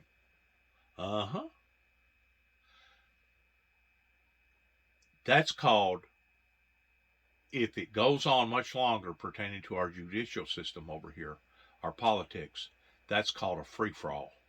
And if a free-for-all is being looked upon as being a free-for-all, then that gives the American people the right, according to our Constitution, of stopping it because it's no longer a functionable government. It's no longer considered a functionable government in the benefit of the will of the people, especially if they could stop it and do something about it, and they don't. That's where I'm coming from tonight in allowing for this to be viewed in the way that it's being viewed, and hopefully those that get a hold of this message will understand that, hey, this has reached a very, very crucial, critical time, that it's not just crazy times no more. It's dangerous times. It's dangerous times. If the people that was doing the rioting January the 6th would have pulled that off, I don't think that a lot of the American people, probably a lot of the soldiers can, but the majority of the American people don't really realize what type of offset and what actually would have occurred pertaining to bloodshed that would have not just been up at the federal level, but it would have been on the state level as well as the local level.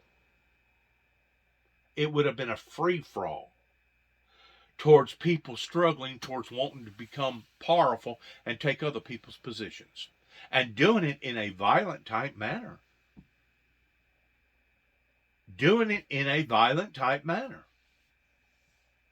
Unbelievable what we're seeing in front of our very eyes. It's almost like Donald Trump is trying to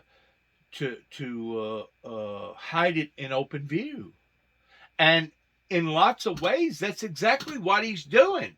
He's trying to hide his true motive in behind him saying and doing what he's doing in plain view.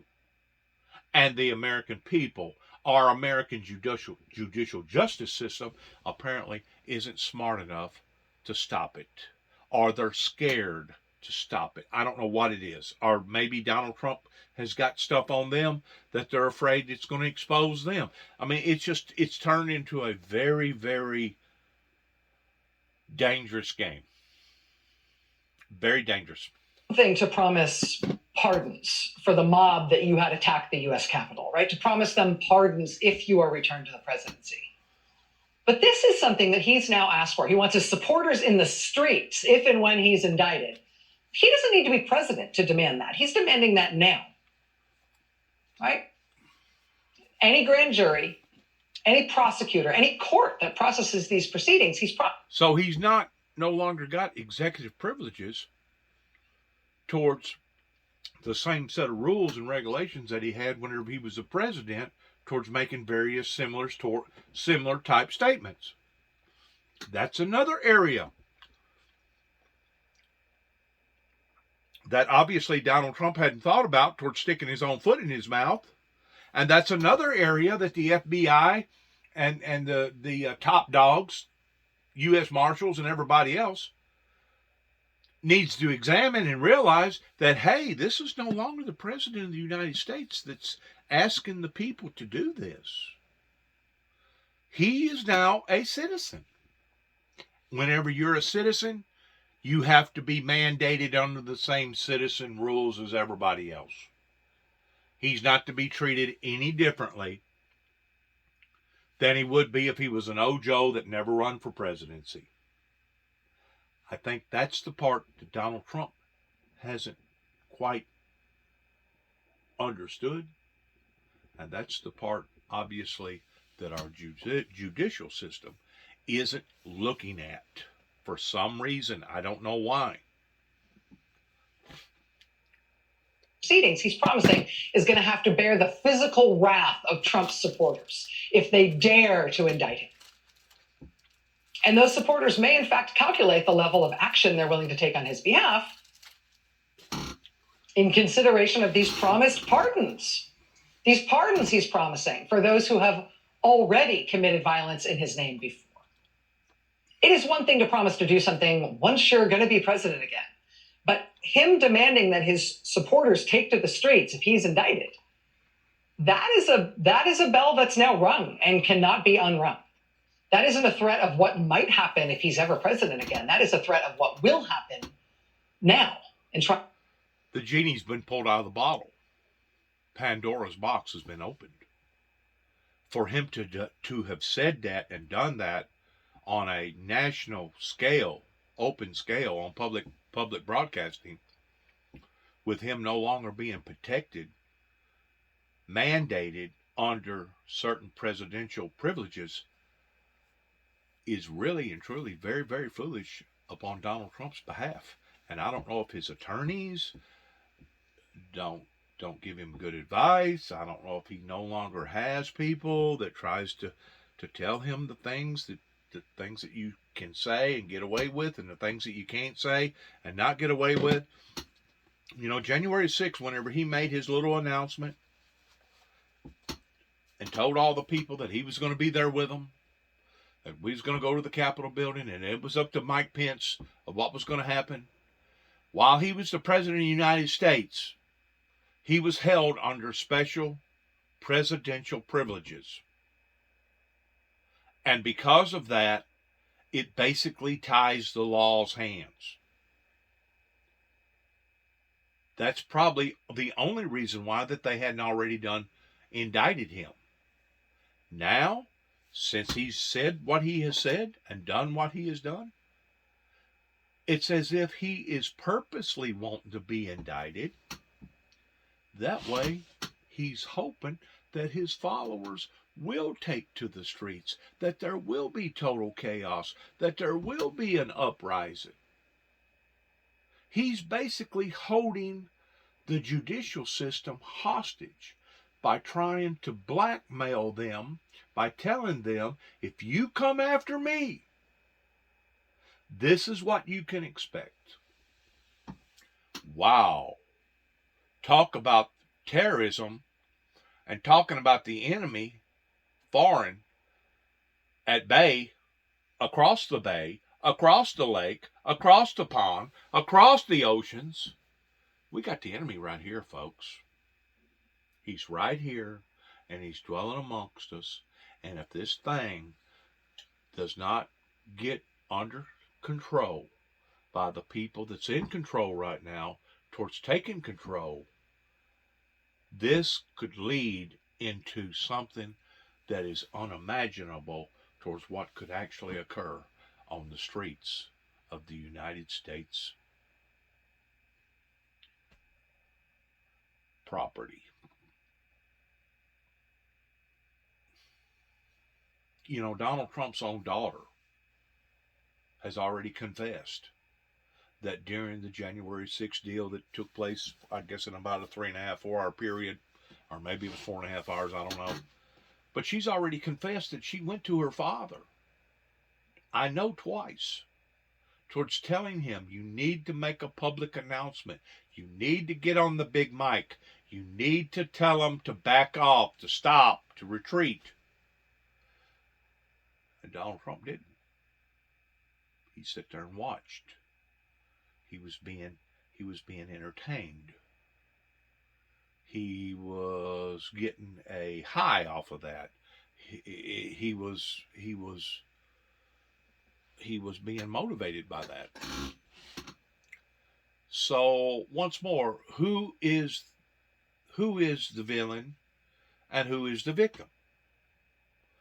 We, the people, have become the victim. We, the people, can look and see where a government is out of control towards not only being $30 trillion in debt, but our roads is falling apart, our bridges is falling apart, our jails is full. All these drugs is coming to our communities towards contaminating various people's lives to the point that now they're committing suicide or overdosing. Our politicians that we've had hired for us did not keep the guns off the street. They told us that, hey, if you'll compromise a little bit on your privacy, we'll protect you. Well, today, our businesses and our homes and our telephones is liable to be hacked towards other people buying our information, and we still don't have security on our streets. We're still skeptical that whenever our child leaves the home and goes and gets on the bus and goes to school, of what type of an event is going to take place between 7 o'clock and 3 o'clock in the afternoon or 3:30, whenever the child comes back home off the bus, we're skeptical of whether or not the safety is going to be in the well interest of not only that child but the parent. And we're living in this. And we've accepted this as it being normal. I promise you, there's nothing about this that is normal on any level of what we're having to experience. This burden that has befallen upon to we the people. It has become a stumbling block. And the stumbling block, instead of the snowball getting smaller, it's still getting worser. We're still getting further away from peace and utopia. So that's the reason why that whenever I stand and I make a public announcement like I'm doing right now, and I say to my viewers, they never wanted peace. They truly never wanted true peace, because if they did, they would have stood in behind a ministry that has stood for love, grace, forgiveness, peace, utopia, and yes, the punishments coming from God pertaining to Revelations of Daniel and other books that predicts what's going to happen in end time events, that those people would have stood with me. They didn't stand with me. The baby boomers, the hippies, those that cut their hair and instead of wearing beads, they put on dresses. Instead of having smoking weed and having long hair, they cut their hair and put on suits and went to Washington and went to the state capitals and went up here at the local courthouses and your judicial system that promised that they would take care of us. And they're not. And now we have to experience more of this anguish. We have to experience more of this terror that's unfolding right in front of our eyes. I keep pinching myself and thinking, maybe this is some sort of a nightmare. Maybe this is all imaginary. But you know what? Every day whenever I wake up and I look at the same program, and instead of the programs getting better, they're getting worse. We're not living in Andy Griffin days. We're not living in the Walton days. We're not living in the days whenever they made The Wizard of Oz towards This Isn't Kansas no more. We're living in an era right now that is hell up into this world, especially this country, in comparison to the way it was back years ago. I can remember years ago whenever people pulled up at a business and didn't even pull their keys out of their automobile, left the windows down, left the keys in the automobile, and went and done whatever they was going to do. They didn't lock their doors. They didn't have to worry about somebody breaking in on top of them. They didn't have to worry about somebody lying to them. They didn't have to worry about somebody trying to rape their daughters. You think you can do that today and get away with it? Try it and see what happens. Leave your keys in your automobile, which I'm not suggesting for you to do this, but I'm just saying, within a day, if you was around businesses in a populated area, within a day, I feel like that your automobile, somebody would take a chance on trying to steal it. And of course, according to the insurances and according to the law, it was your own fault because you left the keys in the automobile. You purposely entrapped that person towards leaving the keys in that automobile. We're no longer living in the good old Andy Griffin days. Boy, do I ever wish that we was. Life would be so much more simpler. We wouldn't have near the stress. We wouldn't have near the health issues that we're dealing with right now. We wouldn't have near the violence. Our jails wouldn't be near as full right now if we was living back in the Andy Griffith I don't forget the little boy's name. Opie or something like that. Jesus, I ought to remember that. As many times I've seen the show. But the point that I'm trying to make is we are living in a complete, total different atmosphere. It's almost as if we're no longer on the planet called Earth anymore. It's almost like we have changed the very setting of this planet to the point that we are no longer on Earth. We're on some other planet. Our fish is dying. Our streams is polluted. Our birds is becoming contaminated. Cancer is on the rise. AIDS, COVID, all other kind of different diseases. We're seeing storms that's coming out of the sky that we've never seen before. We're seeing all kinds of chaos in our cities and on our streets, not only in the cities, but in the urban areas too as well. When is the American people going to wake up? Or have they reached a point of no return? And is it time for God to say, okay, it's a lost cause. It's time to throw in the towel. It's time to end it.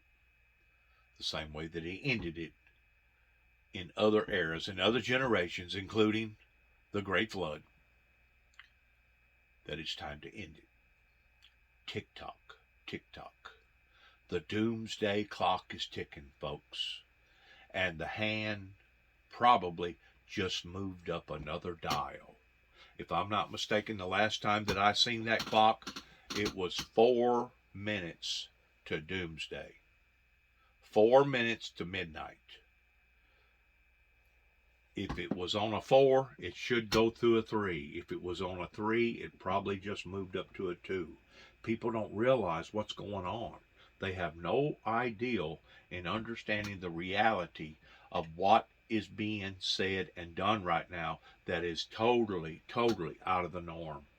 And if we don't take control of this, I'm telling you now, that doomsday clock eventually, once both of them hands stand up together, that's when God throws in the towel. And if you think you're seeing horror right now, if you think you're going through chaos right now, you let the Father throw this thing off in the Great Tribulation. And at that point in time, it's over. Game over. That's the reason why I keep emphasizing upon this stuff again and again and again. Because I know what has happened in the past, and I know what the Father has promised in the future, that if we continue on this path, He will throw this nation off in the Great Tribulation. That's not a suggestion. That's a promise. Trying to hold him account, even if he's never going to hold office again. Joining us now is former Republican strategist Steve Schmidt. Steve, thanks very much for being with us tonight. I really appreciate you being here. Good to be with you, Rachel. Let me ask you about these comments from the president. We've got a statement from him saying, I wanted Mike Pence to overturn the election. We've got him saying, if I'm elected president again, or if I'm returned to the presidency, I will pardon the January 6th defendants. And he's saying, in so many words, if I'm indicted, I want you all in the streets. And I want you in the streets of the various places where I'm being considered in potential criminal trials. Is this just Trump? Is this the same nonsense that we have heard from Trump? Is this a different level of threat to the country? Well, I think that we have to look at this in the context of his apologias for people who committed grave acts of violence, including murder of police officers on January 6th. So he's not just simply calling people out to protest and exercise their First Amendment right. There's more than a patina of menace to it. And when you look at the totality of all of this, Rachel, we have an autocratic movement in the country. Most of what Trump talks about now is not about the 2020 election so much as it is about the 24 election. And no matter what, we can anticipate that should the Republican candidate lose that election, it might be Trump, might well be Trump. But whomever the Republican candidate is, they will have preconditions, the overwhelming majority of the Republican Party, to believe that legitimate elections in this country are not possible and that the election is stolen. And sooner or later, when you combine all of these things, the conspiracies, the intimations to violence, all of the lies, ultimately it will trigger political violence. We know that because we've seen on the edges the violence that's already been triggered, and we know what's possible by looking at other countries. But everything that's happening in America right now is happening in the open, very transparently, and the people who seek to take power, including through undemocratic means, are quite clear about what it is they intend to do with it. And we should look at this as a bunch of things all together, including Newt Gingrich's comments talking about locking people up who are of a different political persuasion. He means it 110%.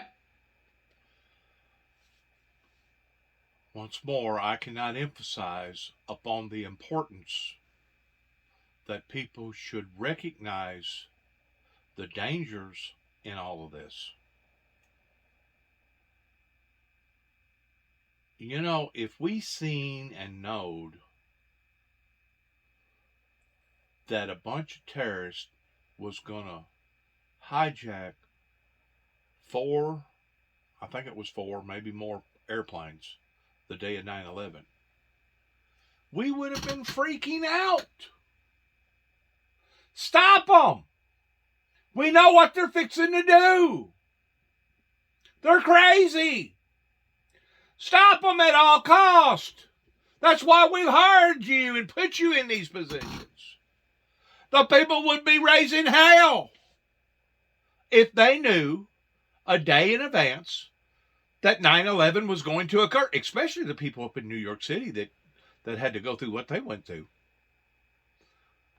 They would have been demanding at gunpoint, you better do what you're supposed to do, or we're going to form a posse and we're going to take control of the situation and we'll stop them.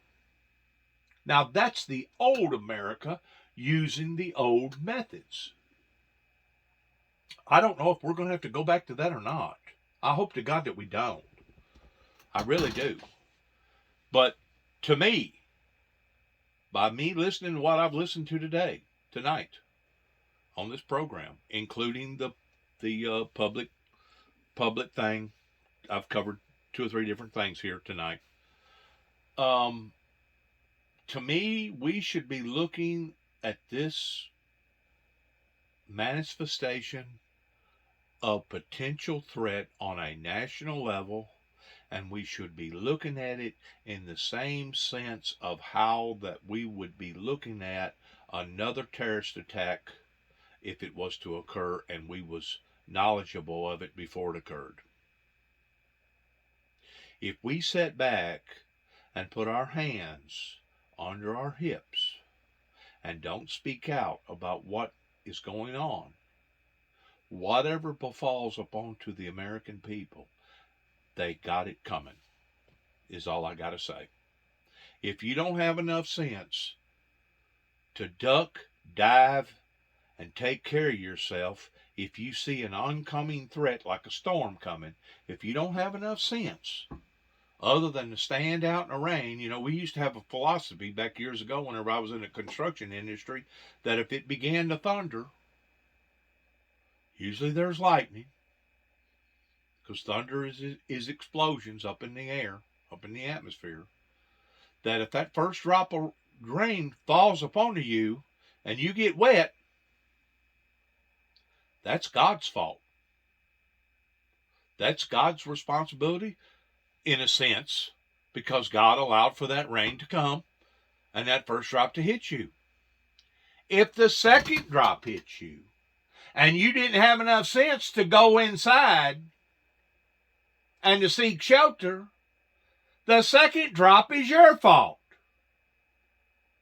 First one is the Almighty's. The second one is your own fault if you don't have enough sense to prepare in seeing the storm coming, knowing that you're fixing to get wet. It's no one's fault that you got wet other than yourselves. If this escalates into something crazy in which it very well can. I mean, look what happened January the 6th. Look what happened on 9/11. I mean, we're living in very unstable, uncertain, violent, crude, unhumane times that if this goes unchecked, that winds up resonating into something major. That tells me that our politicians, I don't know what it tells you, but it tells me that certain law enforcement agencies, our politicians, need to all go home and resign. And we need to recreate a brand new election towards bringing in brand new people that if they cannot do their jobs properly, we can damn sure put people in there that can. Especially if you know what's boiling. You can see the pressure cooker fixing to explode, and you ain't got enough sense to walk up and turn the burner down. If it does explode, if you do get wet, if it does escalate into total violence, there's no one's fault but our own. That is as plain and as simple as I can put it. And if you can't understand those simple terminologies, if those rules apply in a lot of things, what goes up must come down. You know what I'm saying? Being a straight shooter, if it looks like a duck, quacks like a duck, walks like a duck, sounds like a duck, odds are it's a duck. There's certain things you may can alleviate on or work around, but there's other things that you don't alleviate on. Just like if we knew that 9/11 was fixing to happen a day before, I just about guarantee you, or I say this, I would like to hope that I could guarantee you that we would have stopped it. We would have stopped crazy people from getting in airplanes and hijacking them and killing 3,000 people. I would like to believe that the American people still has the zeal or the spine of protecting us that's supposed to be protecting us. And if they can't protect us like they have promised us that they would, then we need to get the right people in there that can. This is absolutely insane in what I'm seeing, hearing, and what I have experienced just within the past 30 years as it's escalating, snowballing, and getting worse. Which I've said this a time and again and again and again. It's going in the very opposite direction of peace and utopia. If we don't watch, it's going to escalate into total bloodshed. And it just about already has in certain places. I mean, the shootings of the cops in these major cities has just escalated in ways unimaginable. Unimaginable. Well, if you don't take control over what you see towards this siege that we're under, this spiritual demonic siege, for in the last days, Satan will rise up in great wrath. If you don't see this and stop this, you have no one to blame but yourselves. And I ain't going to say it no more. Steve, to the extent that what's different here and what's unique about this happening in our country right now is that it is happening in the open and these promises are being made into a microphone and they're being made openly and that they're talking about the way they're going to do it. That should be an advantage for the rest of the country that wants this not to happen and that wants to defend the democracy against this kind of a takeover.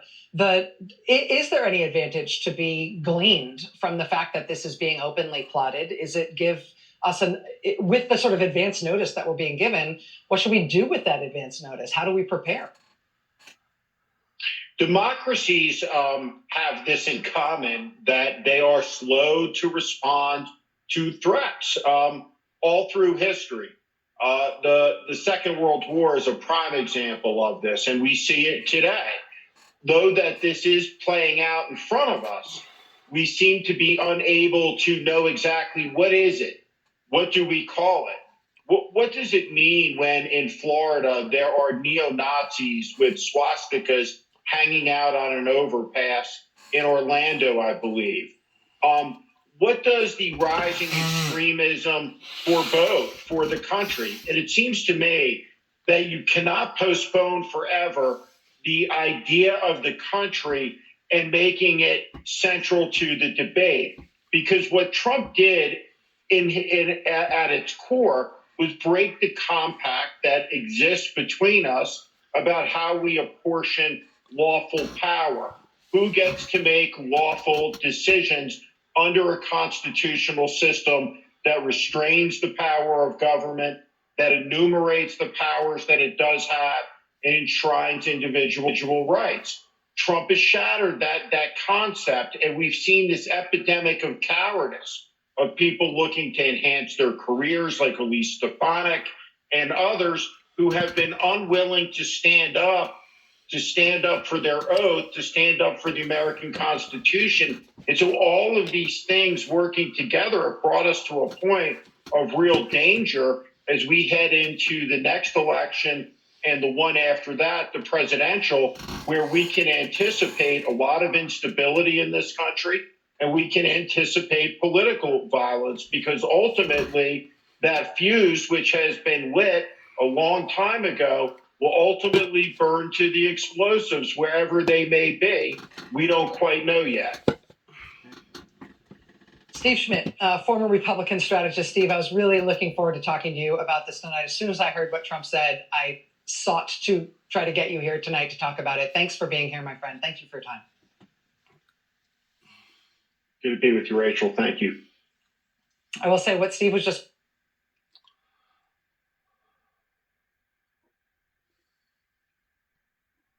It's fixing to go over to what that they was talking about going on in Orlando, Florida, that was causing fear. It was causing people was being tormented. People felt intimidated and infuriated by these groups of people that was on the bridges putting out Nazi signs and Nazi flags, openly demonstrating some sort of, I guess it would be a power grab or something towards wanting to infuriate. Here it is right there. This Waterford Lakes intersection. Let me back up just a little bit, and then we're going to cut this thing off. Maybe a little shaken up today. This is from News 6 Orlando. Men and women with neo-Nazi armbands, flags, and posters stood on the corner of this Waterford Lakes intersection on Saturday, shouting words of white supremacist hate. Orange County Sheriff's deputies confirmed this video is part of their active and open investigation into the demonstration, and this part of the video, a fight in the street. Investigators say involved the demonstrators and a passerby. Also over the weekend, troopers broke up this demonstration of hate on an I-4 overpass in Orlando, telling News 6 it's illegal to obstruct traffic or hang signs on overpasses. So that's two overt Nazi gatherings on two successive days this weekend out in broad daylight in Central Florida. At the shopping center, over the highway, just out harassing the locals. There's no word yet on whether there's going to be any charges against any of the Nazis, either for the fight on Saturday or for obstructing traffic and hanging signs on overpasses on Sunday. But to be honest, it's not even the potentially illegal parts of what they did that are the most disturbing, right? I'm just going to show you a tiny bit more of that video that's part of the investigation by the Orange County Sheriff now in Florida. Because with this bit that I'm going to show you, you can get a sense of the way they were going after the locals and innocent bystanders, trying to freak people out, trying to provoke people. This is just a few seconds, again, but I will warn you that it is a little gross.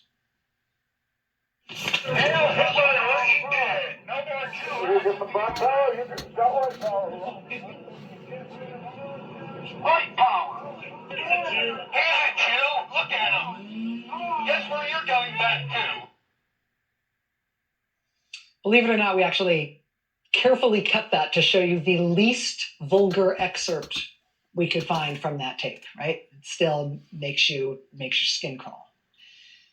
I will also just note that when the Nazi groups took to the highway overpasses yesterday, on one of them, right next to the swastika banner, they draped a banner that said, "Let's go, Brandon," except because they're exactly the geniuses you think they are, they misspelled the word Brandon.